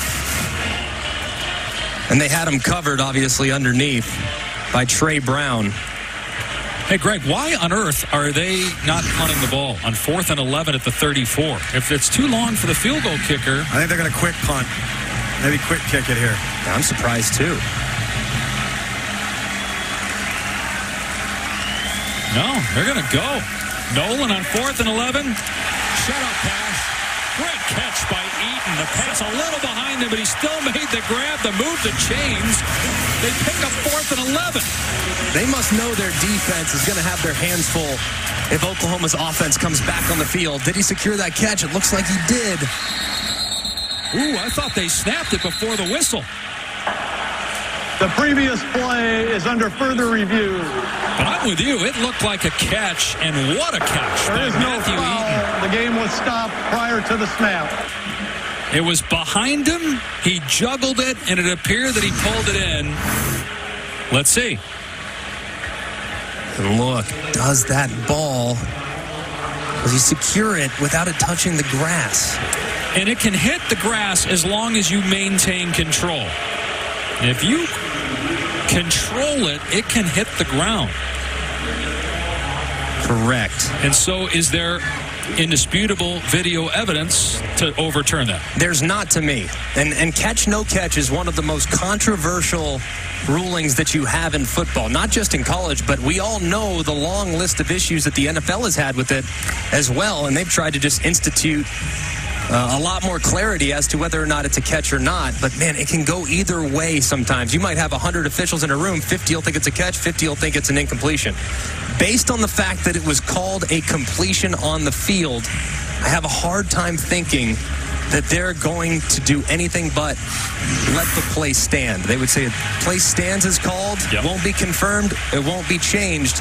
It'll just stand because they don't have enough conclusive evidence to overturn. And either Matt Campbell, guys, had no confidence in his punter, clearly didn't think the field goal kicker could make it, but I mean, to go for it on 4th and 11 when you're still in the game. Yeah, 2-score game with a ton of time left, but he must be looking at his defense and saying, hey, we might be a little out of gas on that side of the ball. And given how explosive this group can be, we got to take a chance. After reviewing the play, the ruling on the field of a completed pass is confirmed. First down. So they get confirmation because, again, if it hits the ground, as long as you don't lose control, it's a catch. And to your point, if he doesn't have confidence in defense, whether you give it to him on the 5 or the 35, at that point, does it really matter? And with this group, it doesn't matter. It's Oklahoma. It's one of the most explosive offenses in all of college football and has been for a half decade. So maybe if it's playing against any other offense, you do punt it. But against Oklahoma and Kyler Murray, probably best to leave your offense on the field and get aggressive with it. Now they got to pay it off here with points inside the red zone on 1st and 10. David Montgomery off the left side. Shoves a defender with force as he's pushed out of play. Trey Norwood went backwards on that play. How many times does he see a defender on skates after a stiff arm? Yeah, that's pretty strong right there. I mean, and he didn't even get full extension. Zeb Nolan's got to be very careful here, guys, because they have to come away with points on this drive. Can't take risks with the football down here. 2nd and 9 at the 17.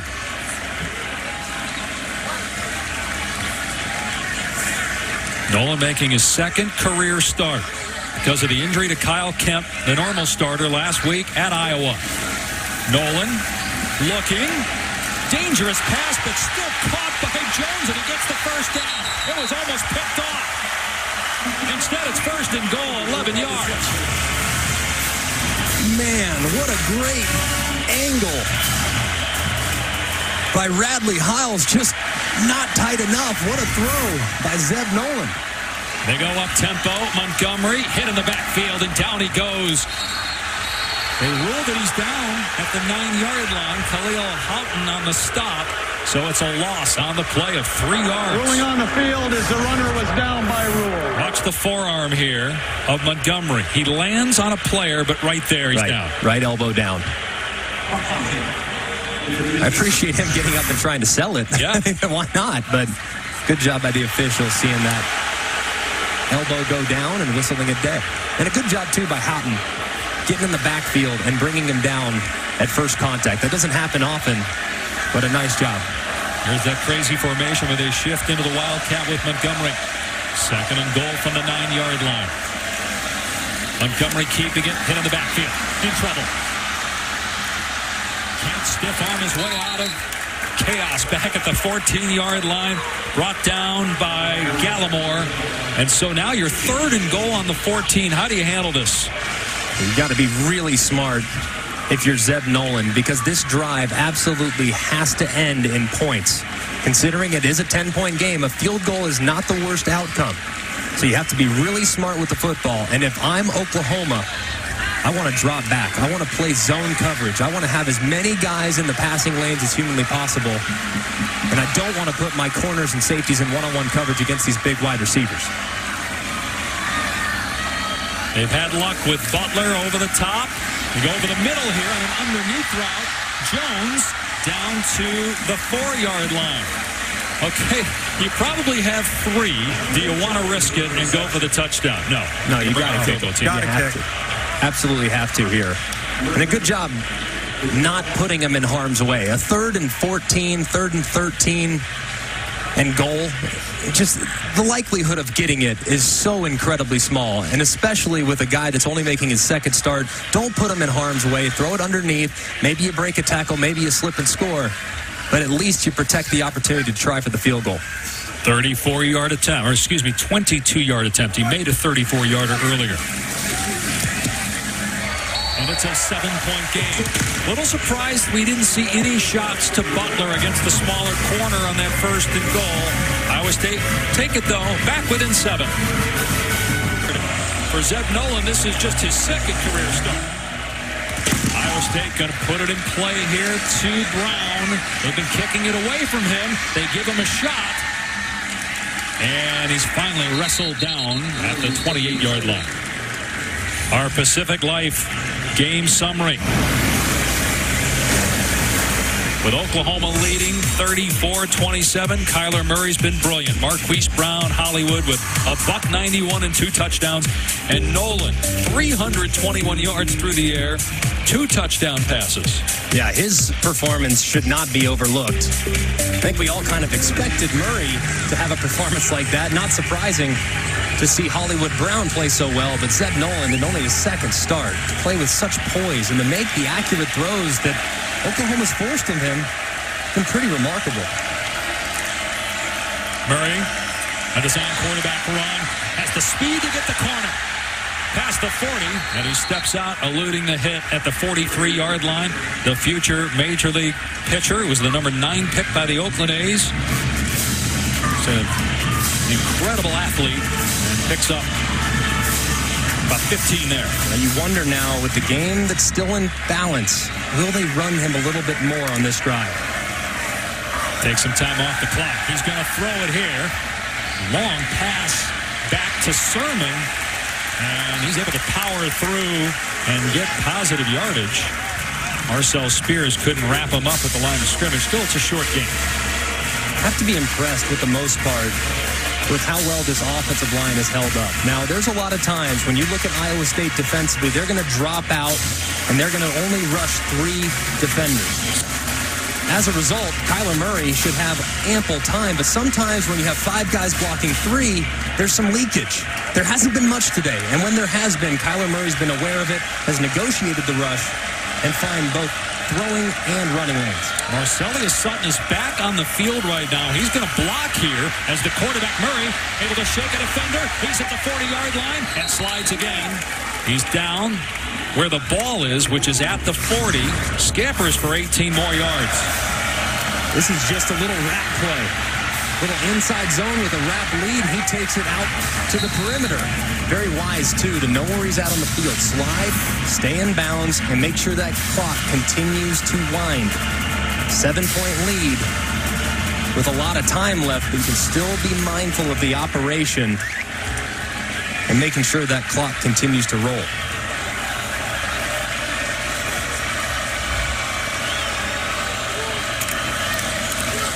It's going to be Sutton getting the call here. And he gets dropped after a gain of 2, and then a little pushing and shoving afterwards. Remarkable that Sutton is back out there. Suffered an injury that looked awful at the time. They were checking him out on the sideline for a while. Great to see him back out there, though. You see, he's still hobbling a bit. He'll go to the sideline now for 2nd and 8. And he's got that spat on his left ankle, so something to monitor. Might not be as fast from an agility standpoint side to side with a hurt ankle, but the straight line speed will still be there for Sutton if they need it. Approaching 8 minutes to go in the 4th. Inside the Iowa State 40-yard line. Sermon gets a block. Gets the first down. To the 29-yard line. They're really getting some good blocking on the perimeter. Really good blocking. And Oklahoma's receivers aren't very big. It's not easy to hold up blocking at the point on a perimeter run like that for as long as Hollywood Brown just did. Now, the guy he's blocking is Brian Peavy, and he's only 5'9", 194, but still, to hold up that long when you're not the biggest or strongest guy in the world, you're more known for your speed, it's pretty impressive by the dynamic playmaker that the Sooners have at wide receiver. Yeah, for Brown, that's going up against a heavyweight. He's a $168, so 194. That's a mismatch. Here's Sermon. Huge running lane. Flag comes down. Sermon still going at the 10, at the 5, and out of bounds. Got a penalty marker thrown in the area of offensive holding.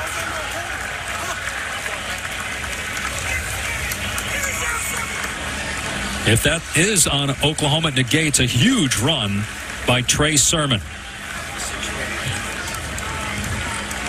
Holding offense number 75. 10-yard penalty from the previous spot. Replay first down. That's Drew Samia, the right guard. Yeah, and you can see the run through, and Drew Samia is actually trying to save a life. You see him pass it off right there, and he rolls down on top of it, and the official can see it very clearly. Samia, as they're passing it off, see those arms wrap around, and the official's going to get that every single time. Good call. It's kind of tough considering the defender was falling down for Samia. You feel bad for him because it really wasn't an egregious hold that would stand out in most cases. Now it's 1st and 20. Back at the 39-yard line. Murray pulls it back, throws a bullet, caught at the 25 by Calcaterra. The arm talent of Kyler Murray on full display today. And the awareness, too. I mean, Calcaterra, that window was not very big.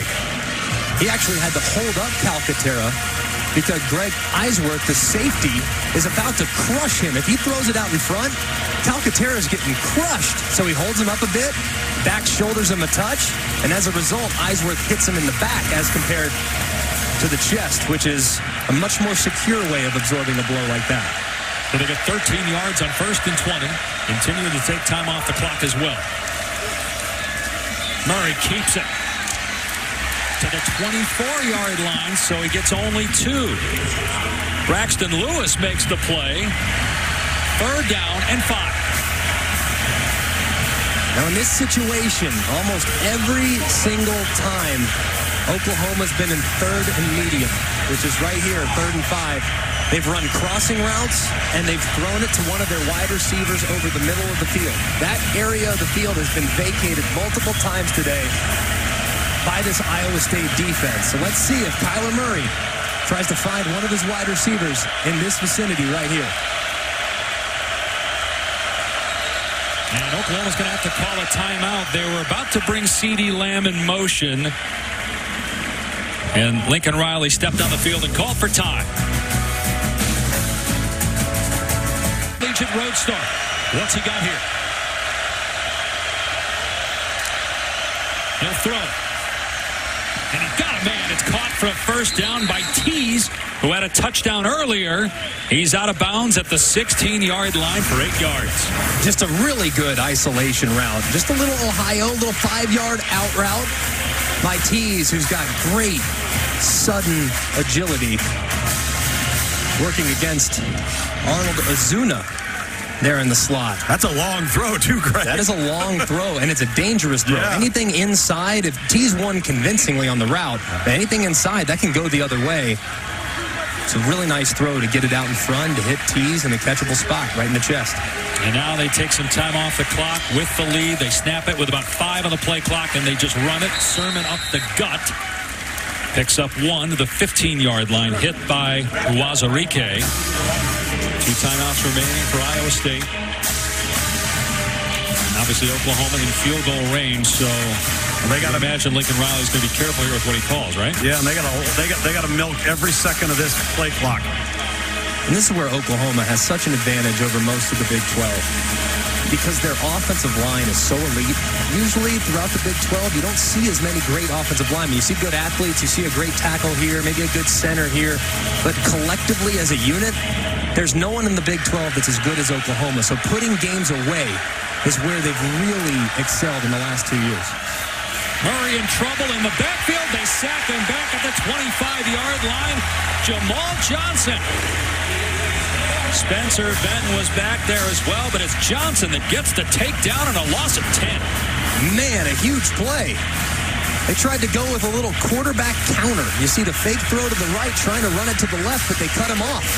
As a result, Kyler Murray reverses field, where Johnson is waiting for him with his arms wide open. Matt Campbell likes what he sees from the defense, forcing a big negative play. Let's see if they run it here to take time off the clock or throw it, try to get the first down in 3rd and 18 through the air. You're about a 42-yard field goal from here. They are going to keep it on the ground, and there's no running room. In fact, Sermon loses a yard at the 25. Now, they've got an excellent kicker, and Austin Seibert. Going to try to make it a 10-point game. It's going to be about a 43-yard try, so no gimme. That was a 7-minute, 15-second drive. At least they got it to the middle of the field, though, for this attempt.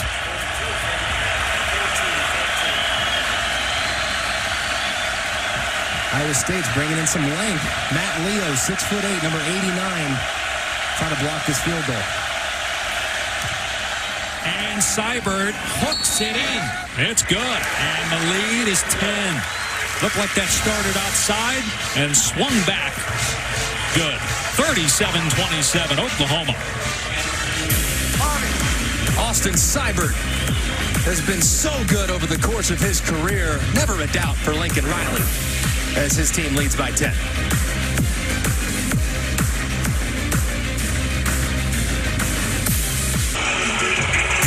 Today's Player Spotlight brought to you by Discover. Kyler Murray, his first road start, and he was almost perfect. 348 yards, 3 touchdowns, seemed to make all the right decisions. And Oklahoma leads by 10, inside 3 minutes to go. It will come out to the 25. No one thought about it and then took a knee, so it's a touchback. Let's check in with Cassidy in the studio. So fun to watch. He ran wild on everybody last year. Meanwhile here, Iowa State just trying to get something on this drive and look for the onside kick. Nolan from his 25, over the middle. It's caught. Pulled in by Milton. Going to be just short of the line to gain, so the clock's still moving. You don't have to be crazy aggressive in this setting. You have 3 timeouts, plenty of time. Be mindful of where the defenders are and make sure you see the whole field.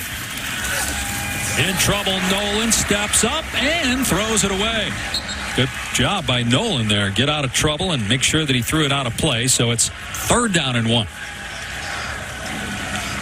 Nolan has played really well given the circumstances. The starter, Kyle Kempt, who was the hero last year in Norman when Iowa State upset the Sooners, he's hurt, can't go today. Nolan starts and has played great. And he completes the pass for a first down to Matthew Eaton, the guy that he threw to on 4th and 11 on the last drive. Clock stops to reset the chains. And they don't need to be in huge hyper-speed tempo just yet. Just need to stay in a nice rhythm offensively and make sure you get a correct play call.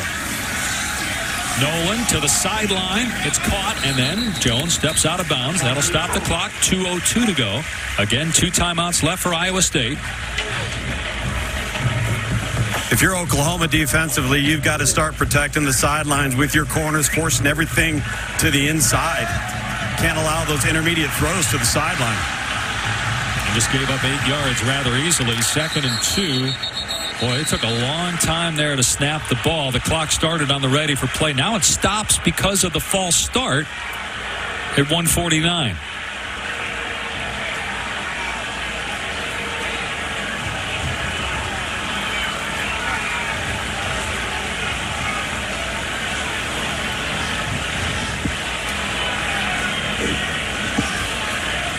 Maybe, huh?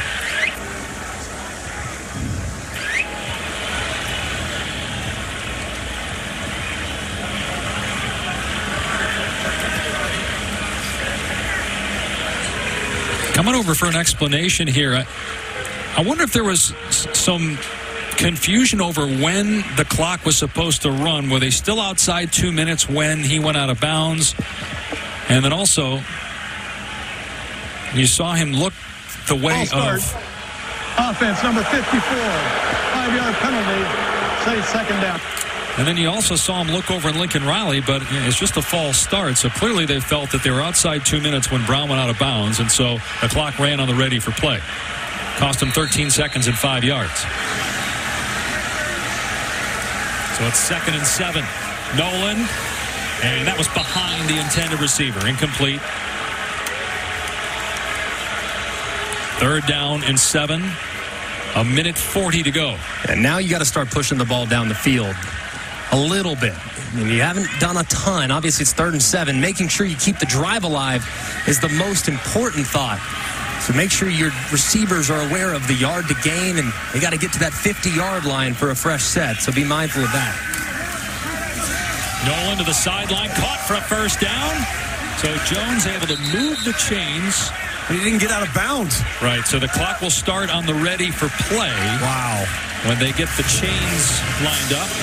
So now it's moving. It'll cost him about 6 seconds. Nolan again to the sideline. Now you got to get out. Jones does. Now the clock will start on the snap. Yeah, and if you're Oklahoma, you give that up all day long. Hey, 6 yards, you can have it. All right, that's fine. You can have that 6 yards. That clock's still running. And at some point, we're going to squat on that hitch route on the boundary and knock it down, or potentially pick it off to put the game on ice officially. You have to, at some point, take a shot down the field. You have favorable down and distance here on 2nd and 5. Still feel good about coming back on 3rd down and getting it. But you have big wide receivers. Give them a chance to go up and make a play in the end zone or at least close to it. On 2nd and 4. Nolan facing pressure, gets hit, ball flutters, nearly picked off. It's dropped by Curtis Bolton. Would have been a game-ending interception. Kenneth Murray blasted Zeb Nolan. Yeah, just brought right around the left-hand side as he runs around Julian Good-Jones, the left tackle. Timed it up well, and Bolton, man, he'll catch that 9 times out of 10. That's one that just sticks with you as he went up and tried to put this game away. Good pass rush there from Oklahoma. So 3rd and 4. Not in field goal range yet. Really, they don't know what they have with their field goal kicker. Not a lot of attempts. In trouble, Nolan throws it up for grabs, and it's intercepted. Parnell Motley has been targeted all game and beaten often with likely the game-ending interception.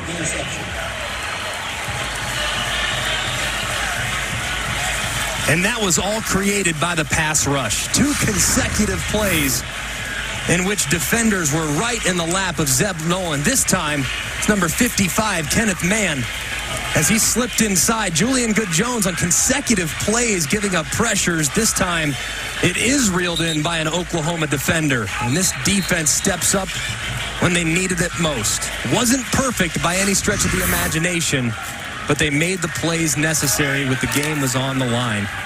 Credit to Motley. It's not where you start the game, it's where you finish. Had a tough day, really tough day, missed some tackles, gave up some big plays. But he puts a little cherry on top of what was a bit of an up-and-down performance with the nice interception to secure the win. This will be 17 consecutive true road wins, the longest active streak in the country. Sermon straight ahead. Iowa State will call a timeout here, or will they? They have 2 left. Tonight on ESPN, Nick Saban, number 1 Alabama. In Oxford to take on Ole Miss at 7 Eastern time. Ole Miss did beat Alabama in 2014 and 2015, so you never know. But, man, that tight offense is as good as any in college football. Ole Miss is one of the few teams, though, in college football that says, hey, we'll take the battle to you. We're going to go score some points. And we might not be able to stop you, but we're going to score some points. So that'll be an interesting, high-scoring game there in Oxford, I would imagine. Matt Campbell says, you know what, we're done. We're down 10. I'm not going to use a timeout. So Kyler Murray takes a knee. And Oklahoma, the 5th-ranked team in the country, moves to 3-0. The Sooners have Army next week, followed by Baylor. They have to go to TCU and to West Virginia the day after Thanksgiving. They've got a player that looks like he can help them win anywhere against anybody. And Kyler Murray. Let's go to Tom. Well, Coach, you kind of expected this type of game back and forth. How would you just describe the resiliency of this football team? Yeah, there was a lot of big momentum shifts. A couple of turnovers were big momentum shifts. We had some key stops there, especially there at the end of the game defensively, big field goals. So it was a heavy hitter. We knew they weren't going to lay down. Our kids fought. We didn't play perfect, but we had enough to get a win on the road, which is always good. From a defensive perspective, did you feel like you improved from first half to second, certain things that were deficient? We tackled better, no doubt. They made some great throws and catches. Give Iowa State credit. We had some that other than the double move, we had some that we had covered pretty well. They made great plays on. So that's what happens when you play good teams. Real quickly, how impressed were you with Kyler Murray's performance today? He played well. He played within himself, ran well, threw well, continues to play well for our team. Thanks, Coach. All right, thanks, Tom. Kyler Murray threw for 348 yards, 3 touchdowns. He rushed for 77 yards. Now, check this out. This is crazy. First 3 games for Mayfield last year, the Heisman winner, and the first 3 games for Murray this year. They're off by 1 yard. Same number of touchdowns responsible for. Absolutely amazing. The only difference between the two is that Baker went number 1 overall, Kyler went number 9. That's the only difference between the two players. Outstanding performance from the Sooner quarterback. Different sports, of course. One NFL, one Major League Baseball. All right. It was fun. Oklahoma survives 37-27 over Iowa State. Let's send you to Kevin Agandi in the studio.